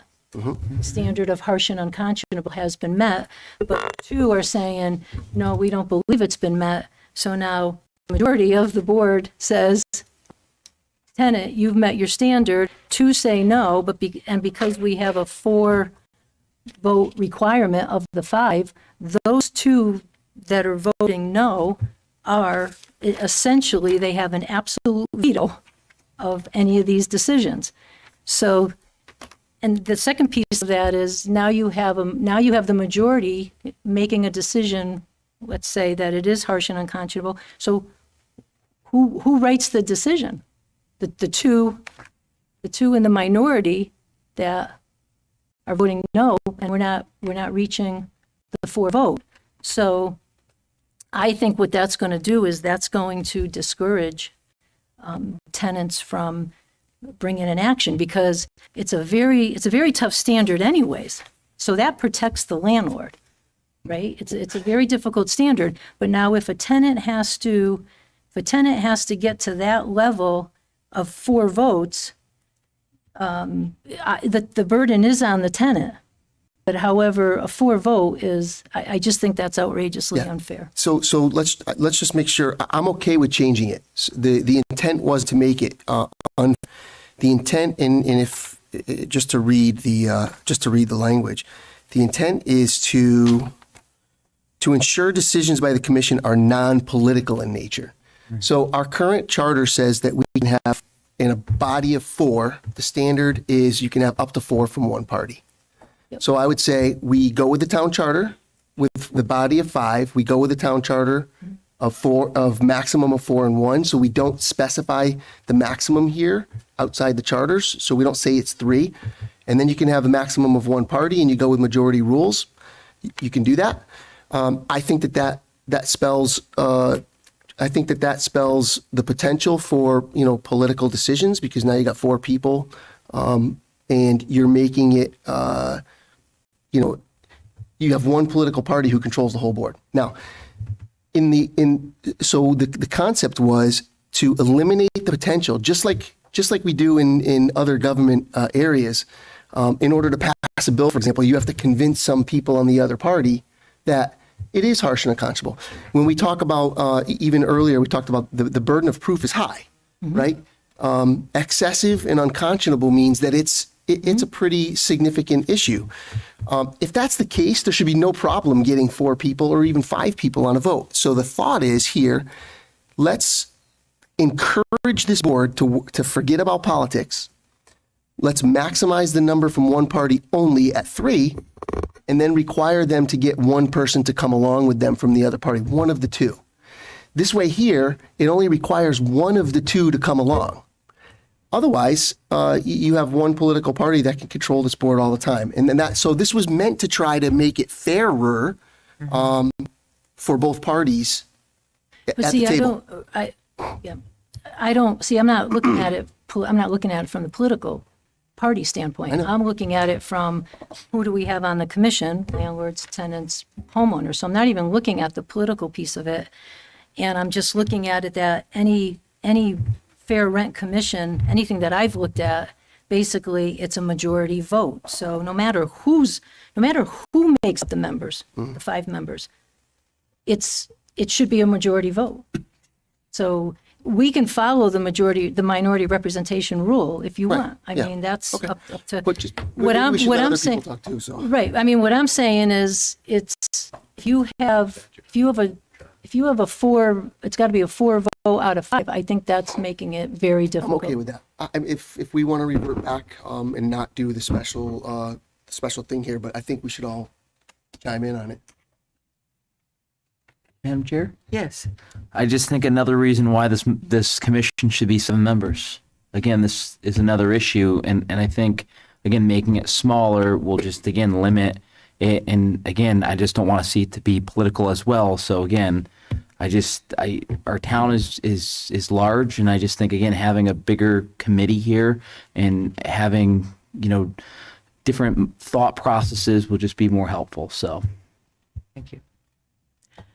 Yes, Chris? Paul, I appreciate it, because we talked about this in a different stance at the last meeting, which was at the beginning.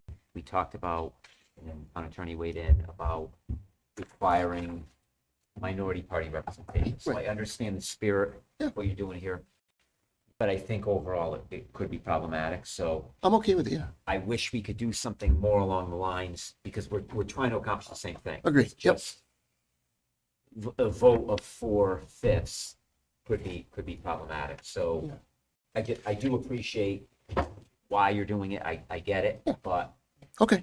It's not an issue for me. If you guys don't think it's accomplishing the goal, and others should chime in as well. If it's not accomplishing that goal and it's going to dissuade people from putting complaints in, then we don't want to do that. I was thinking it was going to be actually better to force collaboration on this board, but See, it shouldn't be, it shouldn't make it more, it shouldn't make it that much more difficult for the person bringing the complaint. Okay. And 4 of 5 is difficult. The other point is, unfortunately, if you think about traditionally 5-member boards, minority, majority, it's 4-1. Anyway. It's always 4-1, yeah. If you do the vote the way you're suggesting it, it could also not help. and even 7-member boards are 5-2. Or 5-2. Right. That 7 doesn't make it any different, really. It's 5-2 versus 4-1. So you're okay with it? Yeah, I mean, I'm not thrilled about the change, but I understand both sides of the argument. But I think even a member from the public came up and stated that the purpose of this legislation is to identify excessive and unconscionable.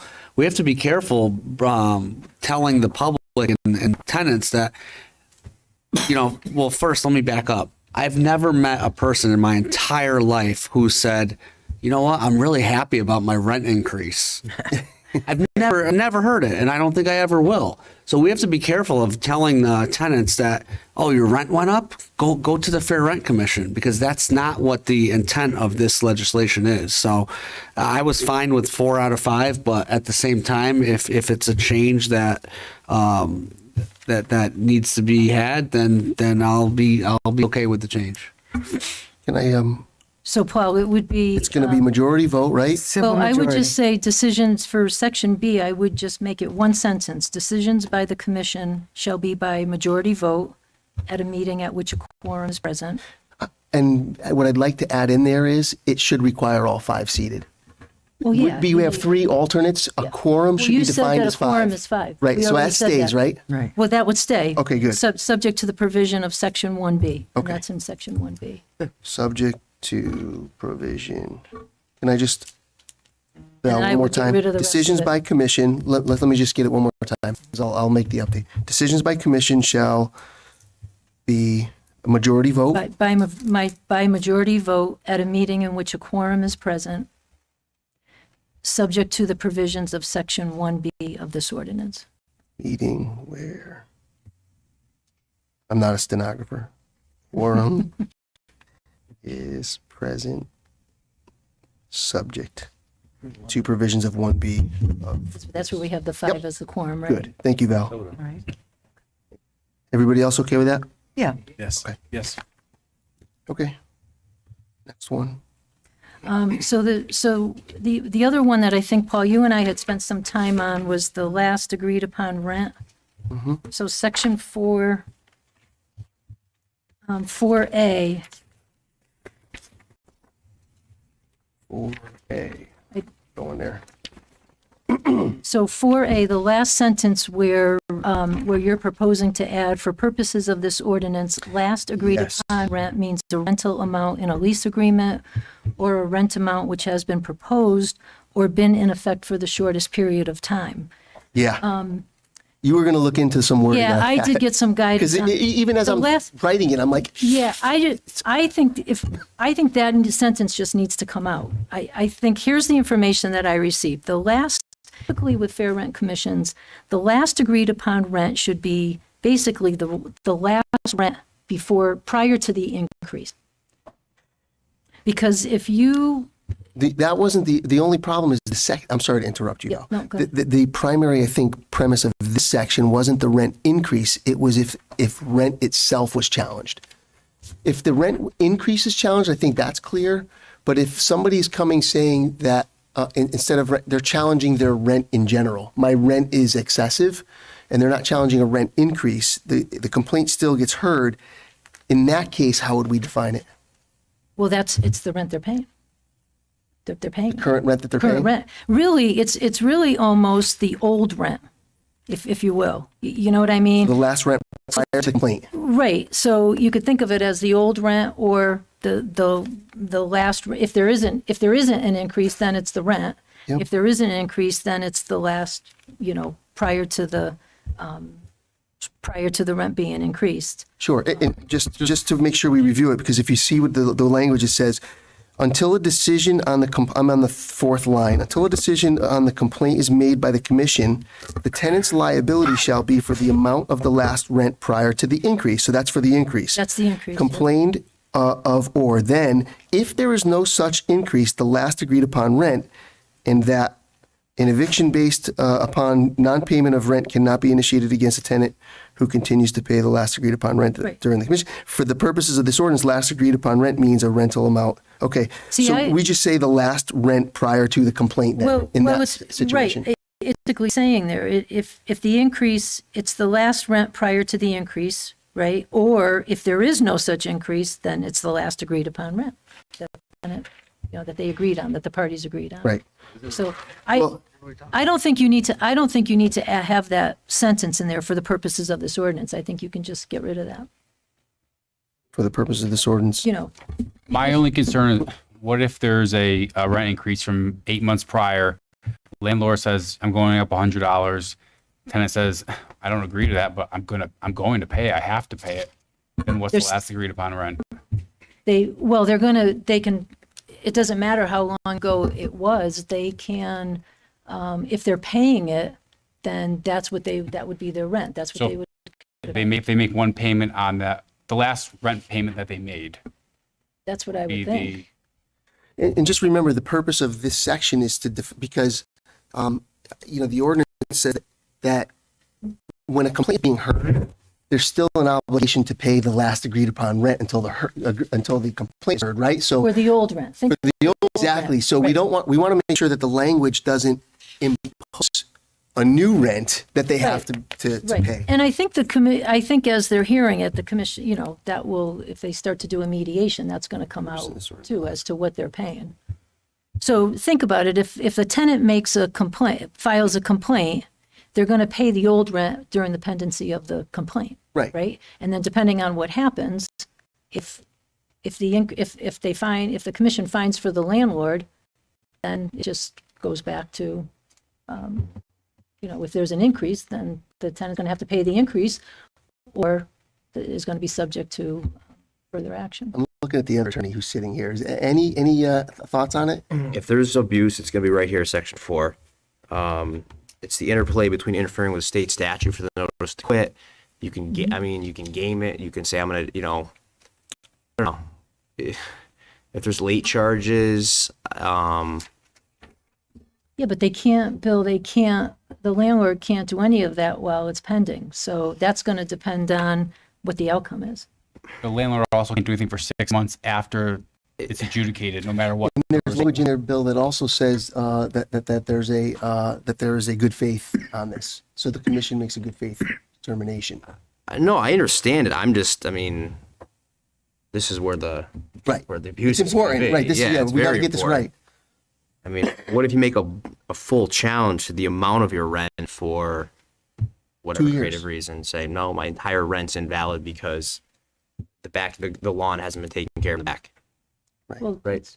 yeah, but it's going to go to the commission, and they'll Well, decide. now you've just abated the entire rent under an argument that you have a shield against an eviction now, saying, no, I'm in front of the Fair Rent Commission, which I'm not. I'm just playing it out both ways. I almost want this to be part of the record so people can see that there might be abuse here. Mr. Dezek, there's language in there that specifically makes the Fair Rent Commission make a finding if there's bad faith, good faith, or if there's not good faith. The purpose is this stops any eviction for 6 months if it was not made in bad faith. Right. Even if the Fair Rent Commission says, nope, your rent is under market, it's absolutely fair, a landlord then cannot even evict for lapse of time or anything else at all. Because for 6 that's a good months. point. The Then tenant can might not file be again. able to pay the rent for a while, and that, they can't retaliate. We're only talking about this last sentence here, though. Is there any? Where it says, for the purposes of this ordinance, last agreed upon rent means a rental amount in a lease agreement, Right. or a rent amount which has been proposed or been in effect for the shortest period of time. The shortest period of time, I don't really understand that. I just feel like that's really muddying the waters. I really think, as I said, if you go back to, I think for purposes of the ordinance, the last agreed upon rent should be the last rent prior to the increase, if there is an increase, or the rent, which So, it says. Can I ask you a question about, I'm just, as an Yep, attorney, yep, I want yep. on your opinion on this. So if you have a contractual step residential lease, which it's not super common, but they exist, right? You can go from holdover to 125%, right? So if you don't reach out, renew your lease, you go to 125% of the rental amount, right? That's a 25% rental increase. I don't know if that meets the standard of, whatever it is here, but that technically is an agreed upon amount. You agreed to the step, 25%. So we would agree that a step increase that's contractual under the rent, that gets kicked, that you can't challenge that because you agreed to it. Well, yeah, but if they're not able to, if they feel that you may have agreed to it, but it may be, they may feel it's harsh and unconscionable, right? If the tenant would have to bring the complaint, just because they, Is there a way to define it as like They can the last? defend against a non-payment action of the step that they previously agreed to with section 4. And that's where I'm having a hard time. Is like, I don't want it to Right. be used as a shield. well, I don't think they would, I think the commission would see right through that. Can we define it? Is it possible to define it as the last rent that was that both parties signed the contract on? So Can we make a statement like that and just leave it at that? the prior town attorney made a great point. He wants to make sure that he doesn't want to. I want to make sure that this isn't used as a defense in eviction. Right. Right, exactly. So as a prerequisite to bringing a complaint, I make a suggestion that your rent be current before you make a complaint. So if someone doesn't start an eviction, get served a notice to quit, they're 3 months behind. I say, I'm going to evict you. They say, go ahead and evict me. I'm going to file a fair rent commission. I just blew up your eviction. 6 months, I have to wait again to do something, and they're not paying the entire time. So that's one concern. The last agreed upon rent, it could be the last rent that was paid, because if they were current, they made that payment last month. So the If last month. this board feels that being current is a prerequisite to filing a complaint. Well, here's the thing. We can decide what to put in there. It's going to go for a legal opinion. Yeah. So if attorneys It gets kicked back, it gets kicked back. then. But I do like I think the last agreed upon rent should be the last rent prior to the increase or the last rent paid, as Alex is saying. I don't necessarily know that we should go to if the rent, I have concerns about the rent needs to be current, but I understand that. How about the last rent paid? Because I mean, if somebody made a payment, if somebody made a half That's an payment, important piece of the puzzle. Yeah, I think Alex put it down very, very well. I think that's a good faith statement. If the person is paid up with the rent and still feel that it's egregious. There's then- precedent to that because we don't allow tax appeals until people pay their taxes. Right. So there's precedent to that. really? Yeah. You can't bring a tax appeal until your taxes are paid. Okay. Same thing. So Val, let's talk about that one. So the purpose of this ordinance, the last agreed upon rent means the Well, I don't necessarily, I think it's in the preceding sentences though, Paul, I think it's there. So do we strike, I just think Mark and strike Alex, that with your out. comments, we strike that last sentence and just say that, to initiate a hearing, the rent must be current? Well, you still need to define last agreed upon rent. You don't want to strike that in full.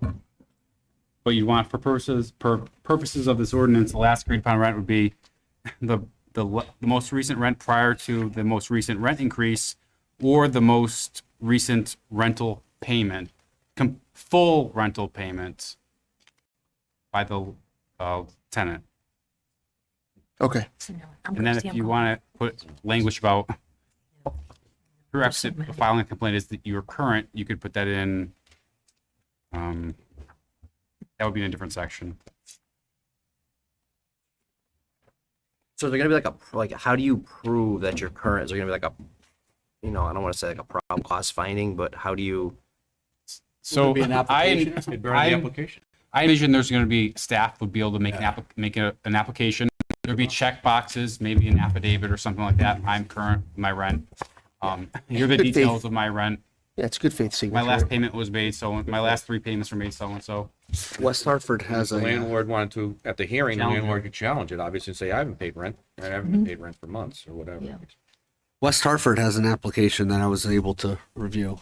I'm sure one of the items on here would be, yeah, it says current right there.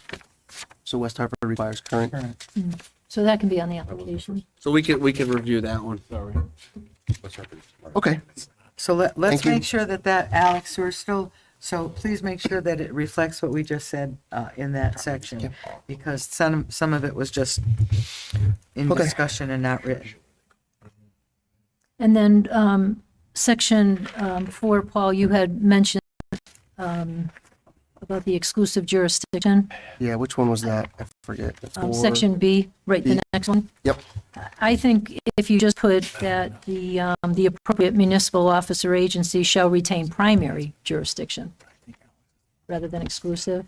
That's where Mark had I said. think that one I referred out. I sent the note to you today. You Yep. probably didn't get it, but Mark said he was okay with taking it out.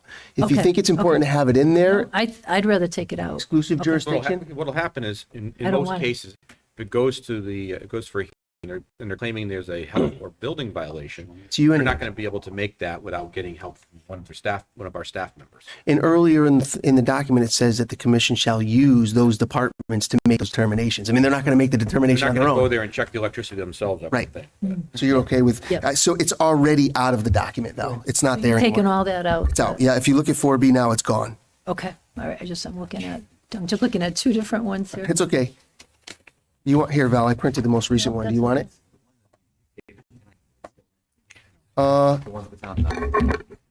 That was set out for us by Alex. I think maybe that's not the most current one because Mark got back this afternoon and I had resent it later in the day, Chris. So look at Yeah. 4B. This is different than the one I have Yeah. here, but this was, 4B. yeah. it's- Here's one more. Right. So This- 4B is out, that's good. Pass that down. That's fine. Yep. That's the third one. Okay. Sorry about that, Chris. Everyone, is it the one that I handed out tonight, was that the newest one? I didn't look at it. That's There not. were two versions. This. The one you gave us- You didn't look at the right one, Mark. All right. Okay, come on, guys, let's get Because I going. sent two. Sorry Come about on, that. let's go. Okay. My fault. I'll take the hit on that. Sorry. Yeah, so this one Victoria says- wants us to hurry up. Jesus is coming Does back. that. My first meeting is 6 a.m. tomorrow. I want to get out of here too. All right, let's go. All right. These are on, oh wait, they're not. No, they're not. No baseball. They're on All right. We're getting there. Okay, so section 5,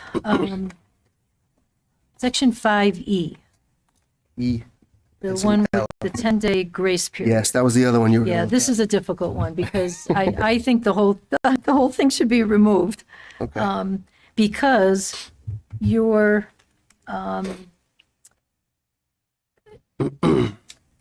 you're not, trying to word this the right way. Well, let me just read what I had written down, what we had written down. All right, so the Fair Rent Commission doesn't determine whether the landlord's proposed rent was too high or unreasonably high or even justified. It only determines whether the proposed increase was so excessive as to be harsh and unconscionable. If the tenant loses the case, there has been no determination that the complaint was unreasonable or that there was no merit to the claim, just that it didn't rise to the level of being harsh and unconscionable, right? Right. So that's one thing. Second, and then I think this is important, the tenant's liability for rent requires an agreed-upon contracting between the landlord and the tenant. The filing of the complaint itself shows that there's no agreement because the tenant's not agreeing to wasn't agreeing to the increase. So saying in that section, all rent which should have been paid, I think is meaning the opposite of apparently what really is happening here. Because the tenant has no liability for the proposed rent increases to which they have not agreed. So what you're trying to do, what you're trying to do, Where are you reading from, Val? those are just notes that I wrote. Oh, okay. I So, thought that was somewhere that we had. No. Okay. so what we're trying to do is, you're trying to say that if the tenant, you tell me, but I think what you're trying to say is, if the tenant loses, then the tenant then has to go back Right. retroactively and pay even an increase. Only the increase, right. The spirit is in the ordinance, it specifies and says if the excessive and unconscionable is determined to be true, then they can set the rate going forward. right? So the commission can set that rate going forward. And by the way, even then, the tenant still may not agree with it. They may disagree. By the, So then, I agree with Val. so then this is balancing it to say, okay, how do we define the other side if it's not, right, so Bill. You can't get a just- judgment on something you never agreed to. So Right. you're owed the use and occupancy, which is at least the minimum rent, right? And you have to tender it, or you can be evicted for can be not paying it. evicted. But you can't get a judgment on something you didn't agree. You to. didn't agree to, so. Agree with you. What I'm and it has saying to is. just go to appeal then if they don't Well, want it, right? I'm kind of looking at it, the tenant shouldn't be, if the tenant loses, the tenant shouldn't have to go back retroactively and pay the landlord the increase. What if the landlord increased it $10,000? Right, if the increase is high, it's gonna, the tenant will have to move. The tenant could be evicted. It should be effectively. No, I'm at a loss right now. So if I'm paying $100 for rent and my landlord goes up to $125, I don't agree with it. So you're saying I wouldn't have to pay it? No. What this section is saying, No, it would go to the commission, and then the commission Right. says no. $125 is more along the lines of the rental rate. I think in most And then I lose the case. No, I'm still going no. to have to pay the $125. you're gonna have prospectively going forward. Right. What this section is saying is that the tenant now has to pay the landlord for what the landlord thinks they would have received because they increased it and the tenant wasn't paying. What Bill is saying is correct. You can't go back retroactively and a tenant loses, you can't go back retroactively and say, now tenant, you won't not only have to pay your rent increase going forward, but you have to go back and pay retroactively. I think most of the time when these complaints are heard, you're going to get kind of like what we heard, from some audience members in the previous. Hey, my rent's going up January 1, right? So they know a few months in advance that the rent's going up, and they're going to challenge it. So this probably doesn't even take effect at all because they're not yet having to pay that amount. They're 2 or 3 months in front of it. They filed the complaint. They don't owe the landlord the increase. They're challenging the increase 2 or 3 months in advance. So this provision only applies to if January 1, for example, is the date that the rent increase goes up, and January 1 is when it's filed, and it takes 30 days to hear, and then it's They could determined that it's out of. Still, but they didn't agree to it. So they because could just apply. filed- They could just apply. They can make a complaint, and then they can save 1 month's worth of the increase. Right. I'm going to do that every single day. go If to I'm a fair- tenant, I'm going to apply and just save But 1 Tom, month's worth picture of the situation where the increase. landlord puts, say, $50,000 into the house, says, I got new siding, windows, paint, hardscaping. So I need $500 more a month now in rent. And say the tenant's like, there's no way I can afford $500. But it goes to the commission. The commission says, based on your improvements, that's actually not unfair. We're not going to make it an unconscionability standard. You can get a judgment. They owe the $500 for each successive month that they weren't able to pay. I mean, you're exposing them to. They didn't negotiate. They weren't part of the CapEx repair. What I mean, It's unfair to the tenant to get stuck with that liability. And Tom, not only I'm not saying that it's not. There could be a lot of unfair things that happen with landlords and tenants. That happens. Yep. But we're going to just say that automatically by a tenant applying, they're not going to have to pay the increase until 30 or 60 days or 90 days after. Well, it this won't be that process pays long. out. It won't be that long because the landlord is protected because you have these things have to move quickly based on the ordinance. The ordinance says we have to go within 3 days. The town manager within 3 days has to try to set up a mediation. And then if not, if the mediation doesn't work, within 30 days that the complaint needs to be heard to the commission. So the landlord's protected. Everything's going to move very quickly. Yeah, this makes sense to me as well now. Tom, what's going to happen is this. It's going to be just like any other process. If January 1st comes and the complaint's filed and that's when your contract was due for the increase and it takes 30 days to hear it, you as a landlord lost 30 days of rent. If the complaint came back that the rent increase was okay, you're gonna fight and say, hey, as the landlord, I'm owed my 30 days because that person stayed there during that. Now, in good faith, if most people, if they're gonna stay there, they're gonna pay that 30 days. If not, then what's going to happen is the landlord will then begin proceedings with the appellate court, and they're going to take the judgment to the superior court, and they're going to say, I'm going to begin an eviction process. Only the increase. Only the increase, Only the exactly. increase. So that's what's going to happen. And Tom, so to your point, you said, well, okay, then I'm going to keep doing that month after month. That's why the clause in section 6D D1 is there that says, for the purpose of the Connecticut General Statutes, the commission shall make a finding of whether an application has been submitted in good faith or not in good faith. Which means if you did it once and you got that 30-day reprieve and you said, I'm going to do it again, the second one, the commission's going to go, that one's not in good faith. We already decided that. You can't bring that here. So that's why that clause was there. So your exposure is 30 days. But I completely understand. I agree with you, Tom. It's an issue. Just practically, most landlords, in my experience, give notice under state law. It's going to be a month-to-month increase. You're going to give a 30-day notice. So you'd get your notice before that increased rent went into effect. You should have already had your hearing. Yeah, I mean, ideally, but let's face it. I mean, some people may take a week or two to do some investigation, to determine whether they think it's fair or not before they file the complaint. I mean, that's going to happen. I mean, this legitimately could happen. To Tom's point, this legitimately could happen. And to Bill and Val's point, it's I don't like it. I don't think it's a good thing. I'm hoping that those who go through the process and if they don't come out on the favorable side, they're going to do the honest thing. I think most people are going to do the honest thing.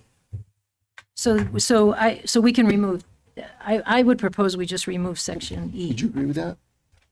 Or do you think that there's a rewording that's possible? They'd have to owe the non-challenged amount. Well, they're going to have to pay going forward. They'd have the option to pay going forward if they want to remain in the property. They're not obligated.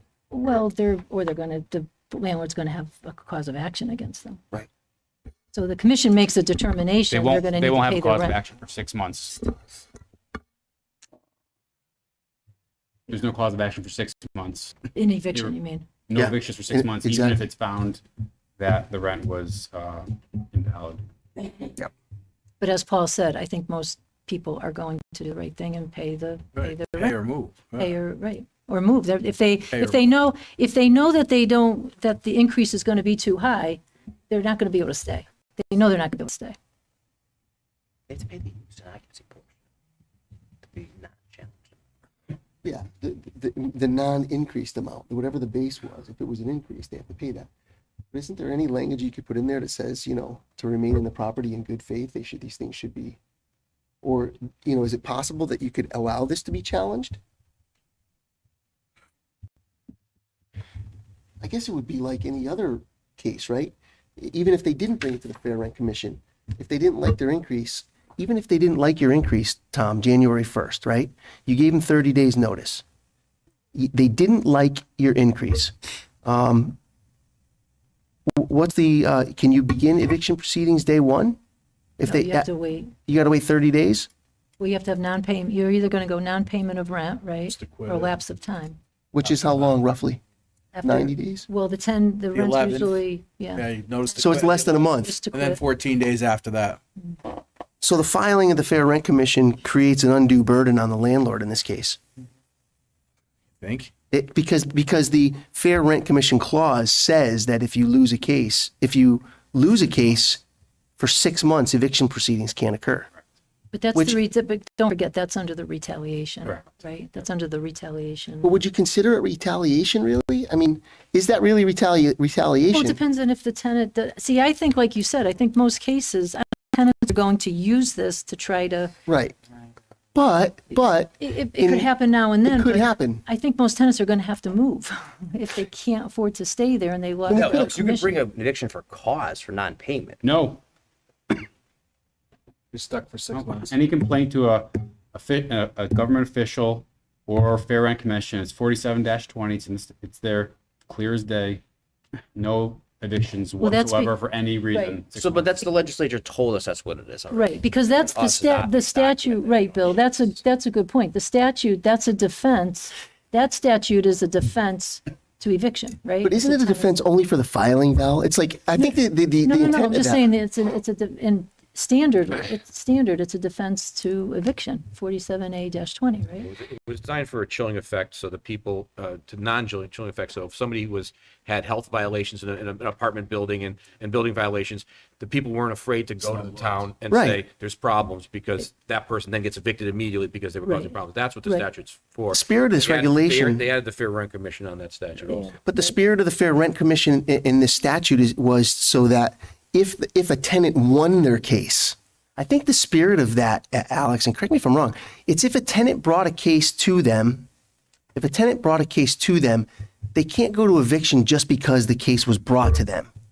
That's the retaliation. The retaliation part is that they filed a complaint with the Fair Rent Commission, not that they didn't make their payment of the rent that's still owed them. So if they don't make that first payment, that first month, that increase, I don't think 47-20 prevents a landlord from filing eviction notice. Because that's not retaliation against the complaint. They're filing the eviction notice because the complaint failed and the applicant didn't actually make the payment. So now they're filing for non-payment. You're thinking clearly and fairly. There's now a free lawyer program for all tenants in the state of Connecticut. And I've seen firsthand where they would file something. They would use this as a defense to throw out the case. So can we maybe we put in here that nothing in here prevents, a tenant a landlord from filing for. I don't think we can. 4720 statute. You can't. Leave it silent. That's why it's important that you make a finding of good faith or bad faith. It's important that you what? The commission makes a finding of good faith or bad faith for every application. Yeah. Because if they make a bad faith, then that statute doesn't apply. And then you'll have the landlord would have they say, okay, we were retaliated against for filing this. And then the landlord can go to the court and say, listen, here's our ruling. This was made in bad faith. This is a bogus defense. But just playing this out though, a landlord gives 3 months notice and says your rent's going up in January 1st and it's September, right? And the commission, they file a complaint. The commission hears it and the commission says, no, the rent is not excessive and unconscionable. It's fine. Doesn't that in and of itself, isn't that evidence enough for the Superior Court to say, hey, they didn't file egregiously a notice to evict. You didn't pay your rent. So I guess are we 100% sure that just because you Statute's filed there, it's got to be followed. Legislature's telling Those us 6 don't months, increase that's rents. it. As I said, the irony. I mean, the state put that in effect, but they kicked this to the towns to do Okay. all this. Yeah. You know? Alex, can you, in talking about this, so if you look at section 6D, where it's referencing 47A20, should that not be in there? That's their. Saying that you I agree it shouldn't be in there because we don't have jurisdiction of the Superior Court. Right, so I think we should just remove section Which one, Bill? D. Tell me. 6D. 6D, which part of 6D? The whole thing. The whole thing, it's just it's one sentence. So I would just remove it. Subsection 1. no. No, 6D. I didn't 6D. see it. 6D, I would assume that. The filing of any civil I action. mean, subsection 1 should probably come out because the No. 6. 6 Delta. no, not Alex, that's not 6A 6A. D. No. No, I'm talking about 6D, where it says the 6D. filing of any civil action in any court of competent jurisdiction shall be in accordance with 47A20.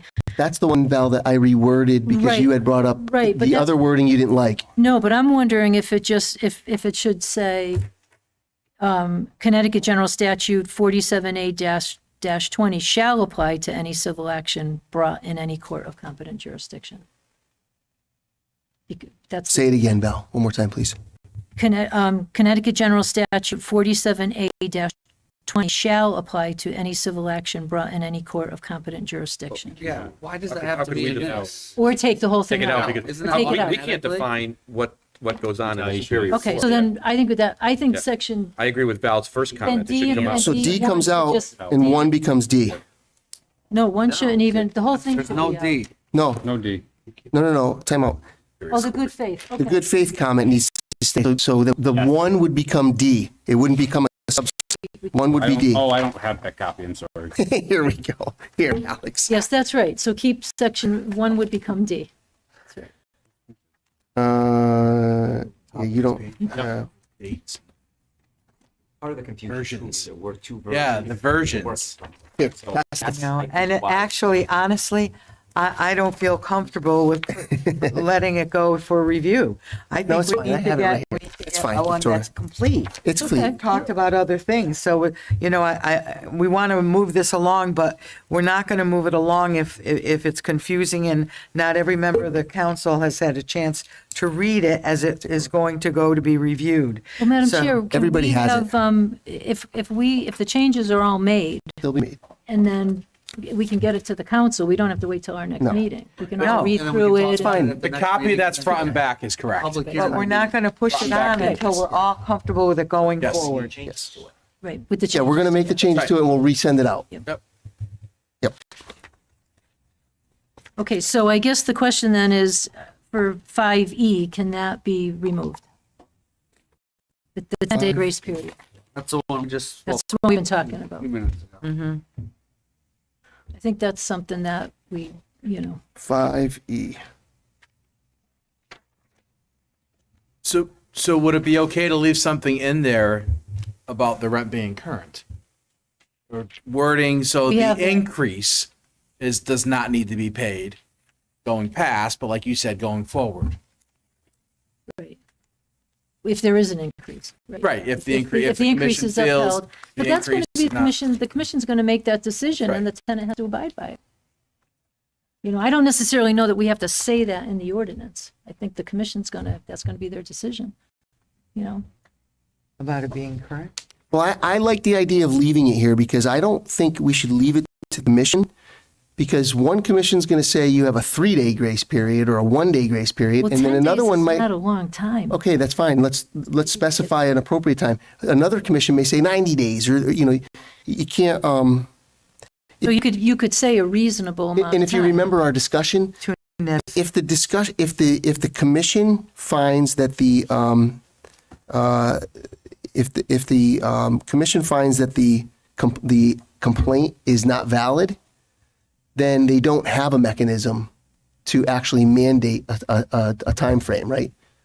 Right. Only in the event that they make a determination that it's excessive and unconscionable can they actually say, okay, here are the terms based on our findings.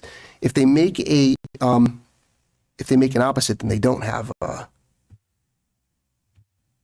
So in other words, what I'm saying, and just to be clear, a complaint is filed, and they say the rent increase is harsh and unconscionable, and the commission says no, it's not.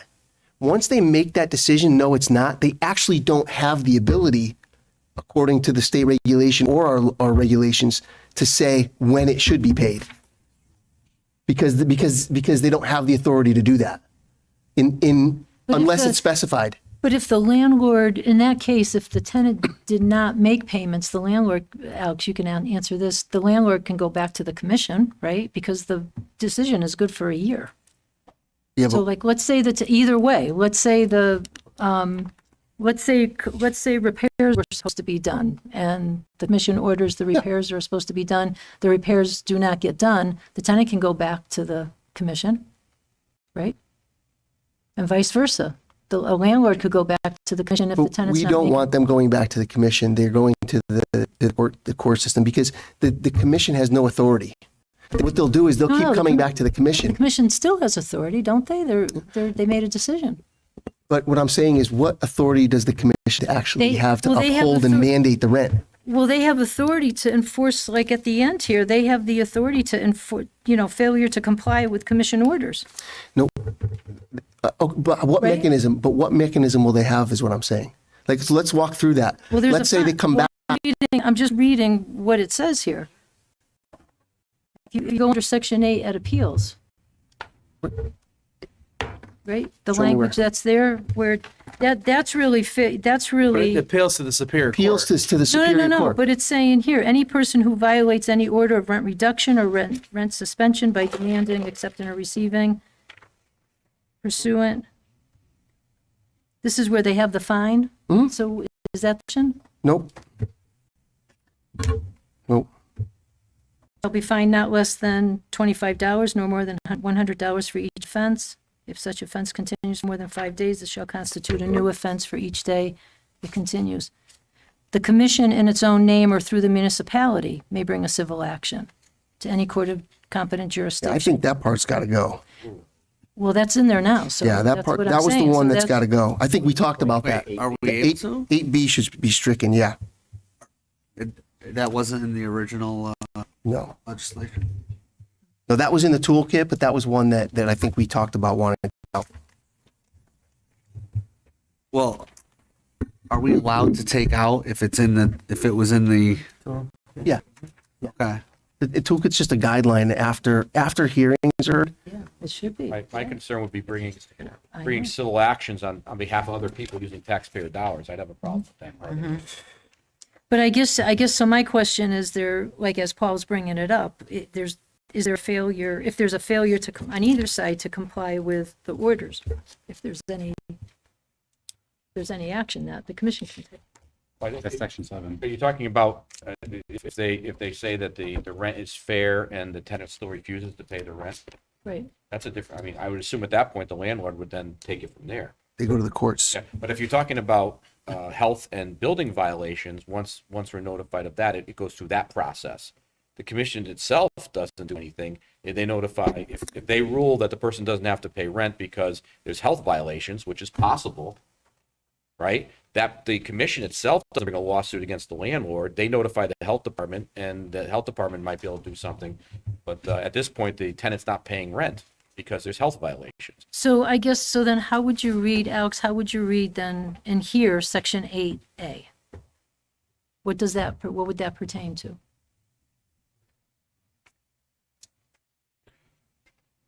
That's just the fining power that the town has for any fines, just like if you're smoking in a park. Well, why is it in here then? Why is it in a fair rent commission? As I a think this- means to try to, if I subpoena somebody to come to to a hearing, they don't show up, that's a means to try to put some teeth on it. So that would be like if the Fair Rent Commission said, no, you have to charge only $100 for rent, when the landlord kept charging a higher amount, they would get in trouble because they're not following the order of the commission. So shouldn't that should remain, no? That just, Well, that's what I'm saying. Forces it. I mean, that's my question. My question is if the, if well, they- that's just parties like should this whole thing. I mean, if the Fair Rent Commission has a finding and says, no, the landlord is too high, you can only charge X amount of dollars, they have to abide by the order. What I'm saying though is, would tenant then, if the landlord still demanded that money, or the tenant refused to pay the higher money, Right. wouldn't that then move to the Superior Court where the two civil Probably. parties handle it out? Yeah, I mean, it's actionable. Yeah. Where Yeah, you take, then now it's actionable, right? Because otherwise you're putting the town in the position to enforce a civil action here between two parties. That's always a dangerous. Right. Get a set We have an off. order which someone could take to Superior Court and say, here, there's an order of Southington. But otherwise, you're talking about the town gearing up using taxpayer money get To involved in a levy the landlord-tenant fines, dispute. to levy the fines, right? Anyway, Well, I guess you have to decide if that's important enough to have it in there for, I mean, I'm just looking at the annotation, and it's basically saying, under civil, there's criminal penalties, civil remedies that the commission can take. So I guess that's if we want that in there or not. You don't ignore a subpoena though either. I mean, you have to have something. Right. In case somebody. well, they in my humble opinion, if they order this, if they don't come and they don't show up, you fight against them. That's how it normally works in the real world, is that you don't show up in a civil case. To prosecute. You just simply say, okay, fine, you're fighting for the other side. That's how it normally happens with subpoenas. You failed to come in and defend or prosecute your case.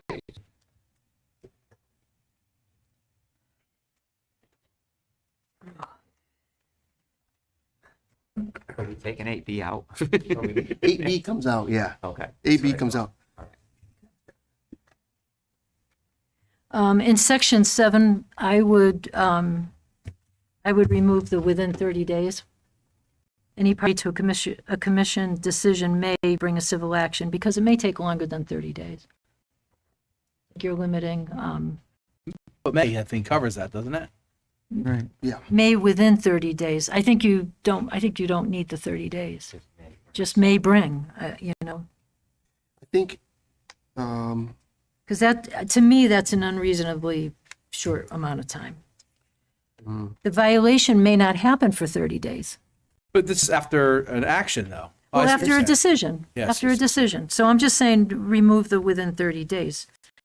Any part, either party. That's arbitrary, I think. I don't think it's. Is there any issue really with No, putting I- a time limit in there and we just take it right out? I, right? yeah, I take just the take it time. out because I think it's. May it's- bring. May bring, yeah. just may bring.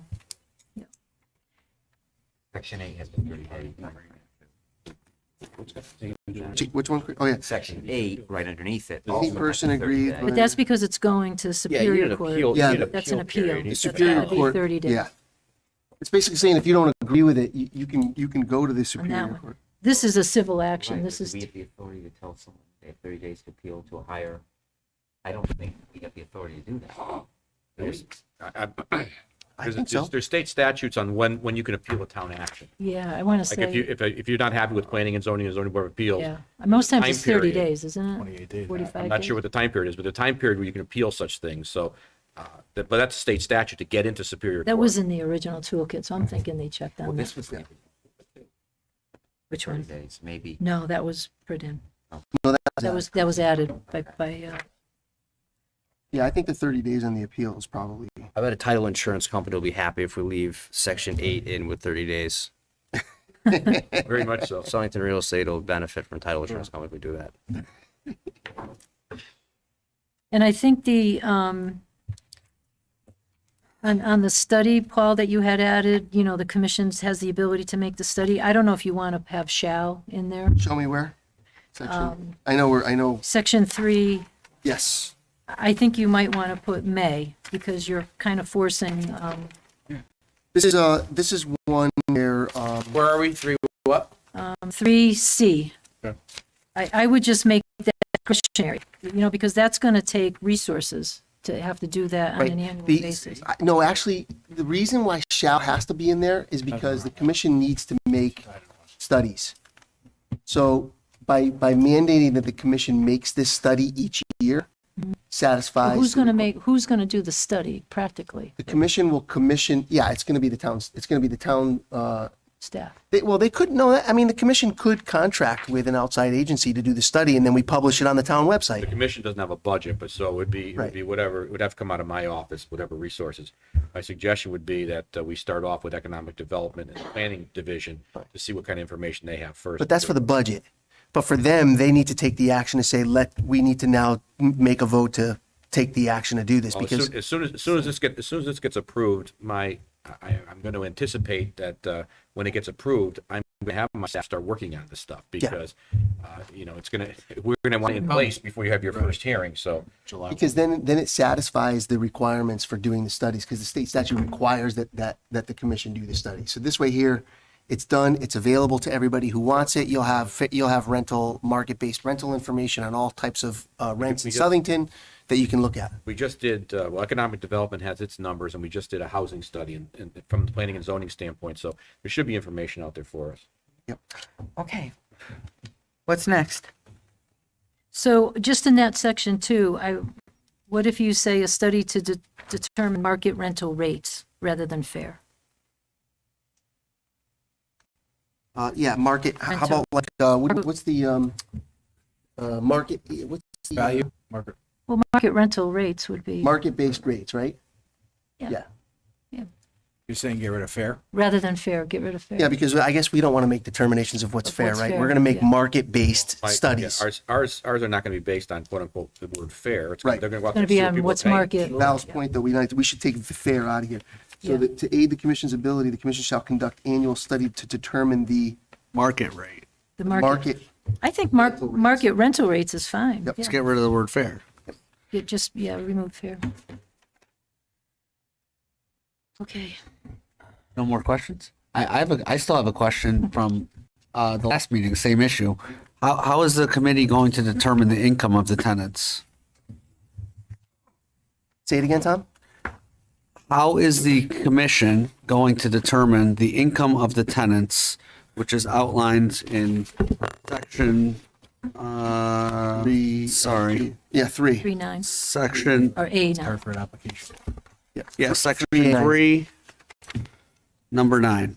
That's covered, Tom, under That's covered under, Val had made, we had talked about the burden of proof and the burden of, what was the term you used? Production. Production.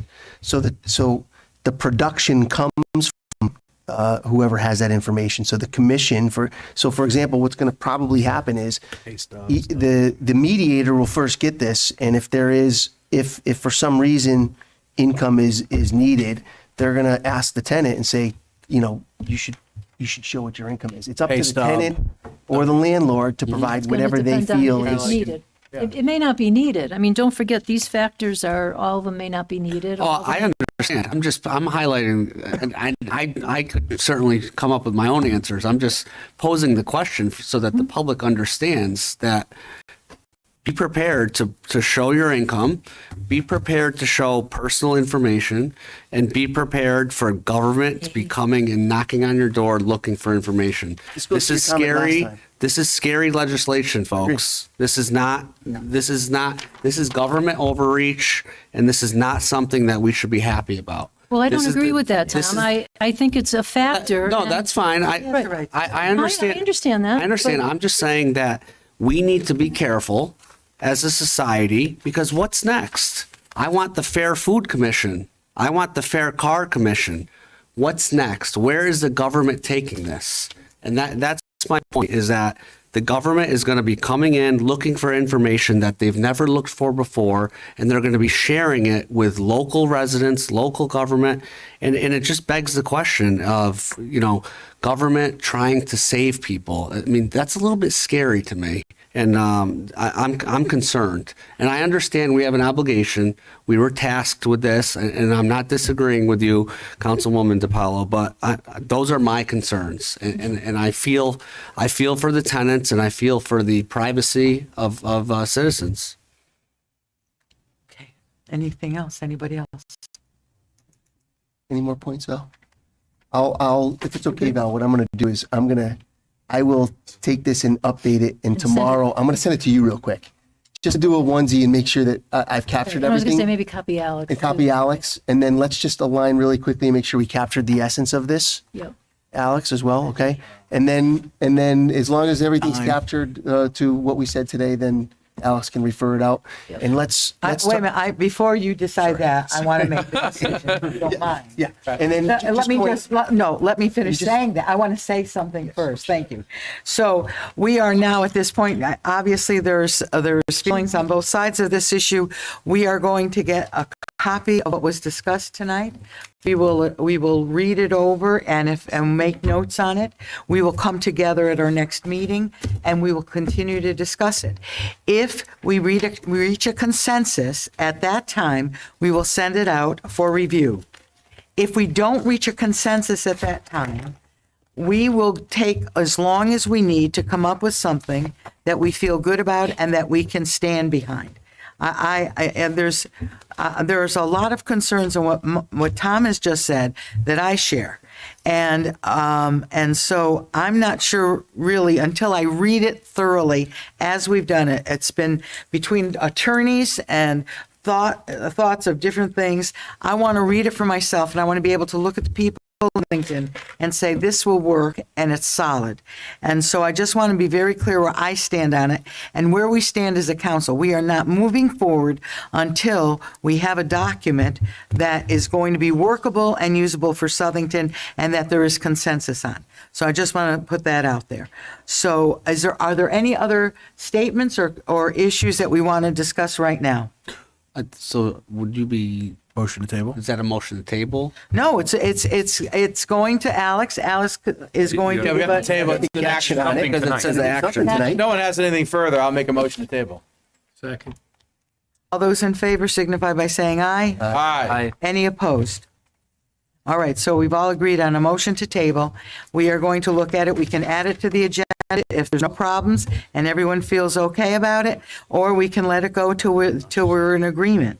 This is too important for us to be scattered on. We need to be focused, and that's that. So are there any other comments tonight on this issue? Because I want to move on. There's a motion to table, Madam Chair, so there There is a motion shouldn't be to any more table. discussion. Nothing more. No We got to call the roll. No, she already did. She said all in favor. All right, Everyone said next yes. item. Yeah. Now we're on to tax. Takes New precedence. business tax, Okay. tax refunds. Thank you, Chris. What would I do without you? Tax refunds. I make a motion to approve the tax refunds in our packet. Second. All those in favor? Aye. Any opposed? Okay, passes. Appointments. Madam Chair, I'd like to put forth the name of Sandra Beal for the Board of Assessment Appeals for a 4-year term expiring October 2026. Sandra Beal was formerly on the committee and looking forward to her getting back on and serving. Before we move forward, my understanding is Jerry Bellinger is the only Democrat. That's correct. Sandra Beal is a Democrat also. So now, again, we started off talking about how we value being bipartisan, but we Yes. didn't even have a say in. Do you have a name? Do you have a name? Yes. Jerry Like to Bellinger reappoint wants to re-up. He currently serves, Madam Oh, he's Chair. serving. Yes, we do have a name. The only Democrat. So Mm-hmm. Is this He was contacted this weekend and he would like to remain on the board. is this position for Mr. Bellinger? yes, his term is Yeah, up. his term is Well, his term is up, and I was told that it could be a U or D. And because Mrs. Beal has served and was actually chairman of that commission, and she is a Democrat, Right, but it would have been nice if you reached out to us to say, been we have to somebody call else. me. Well, we figured he's, You know, Jesus. we've never taken a Republican and Don't go there because Maybe we there's- should table it. All right. Well, Let's table it. all right. There's some. Second the table. Okay. All those in favor to table? Aye. Okay, done. no. No, you don't want to table. No, Okay. table. Still, it was 6-3. Housing Authority.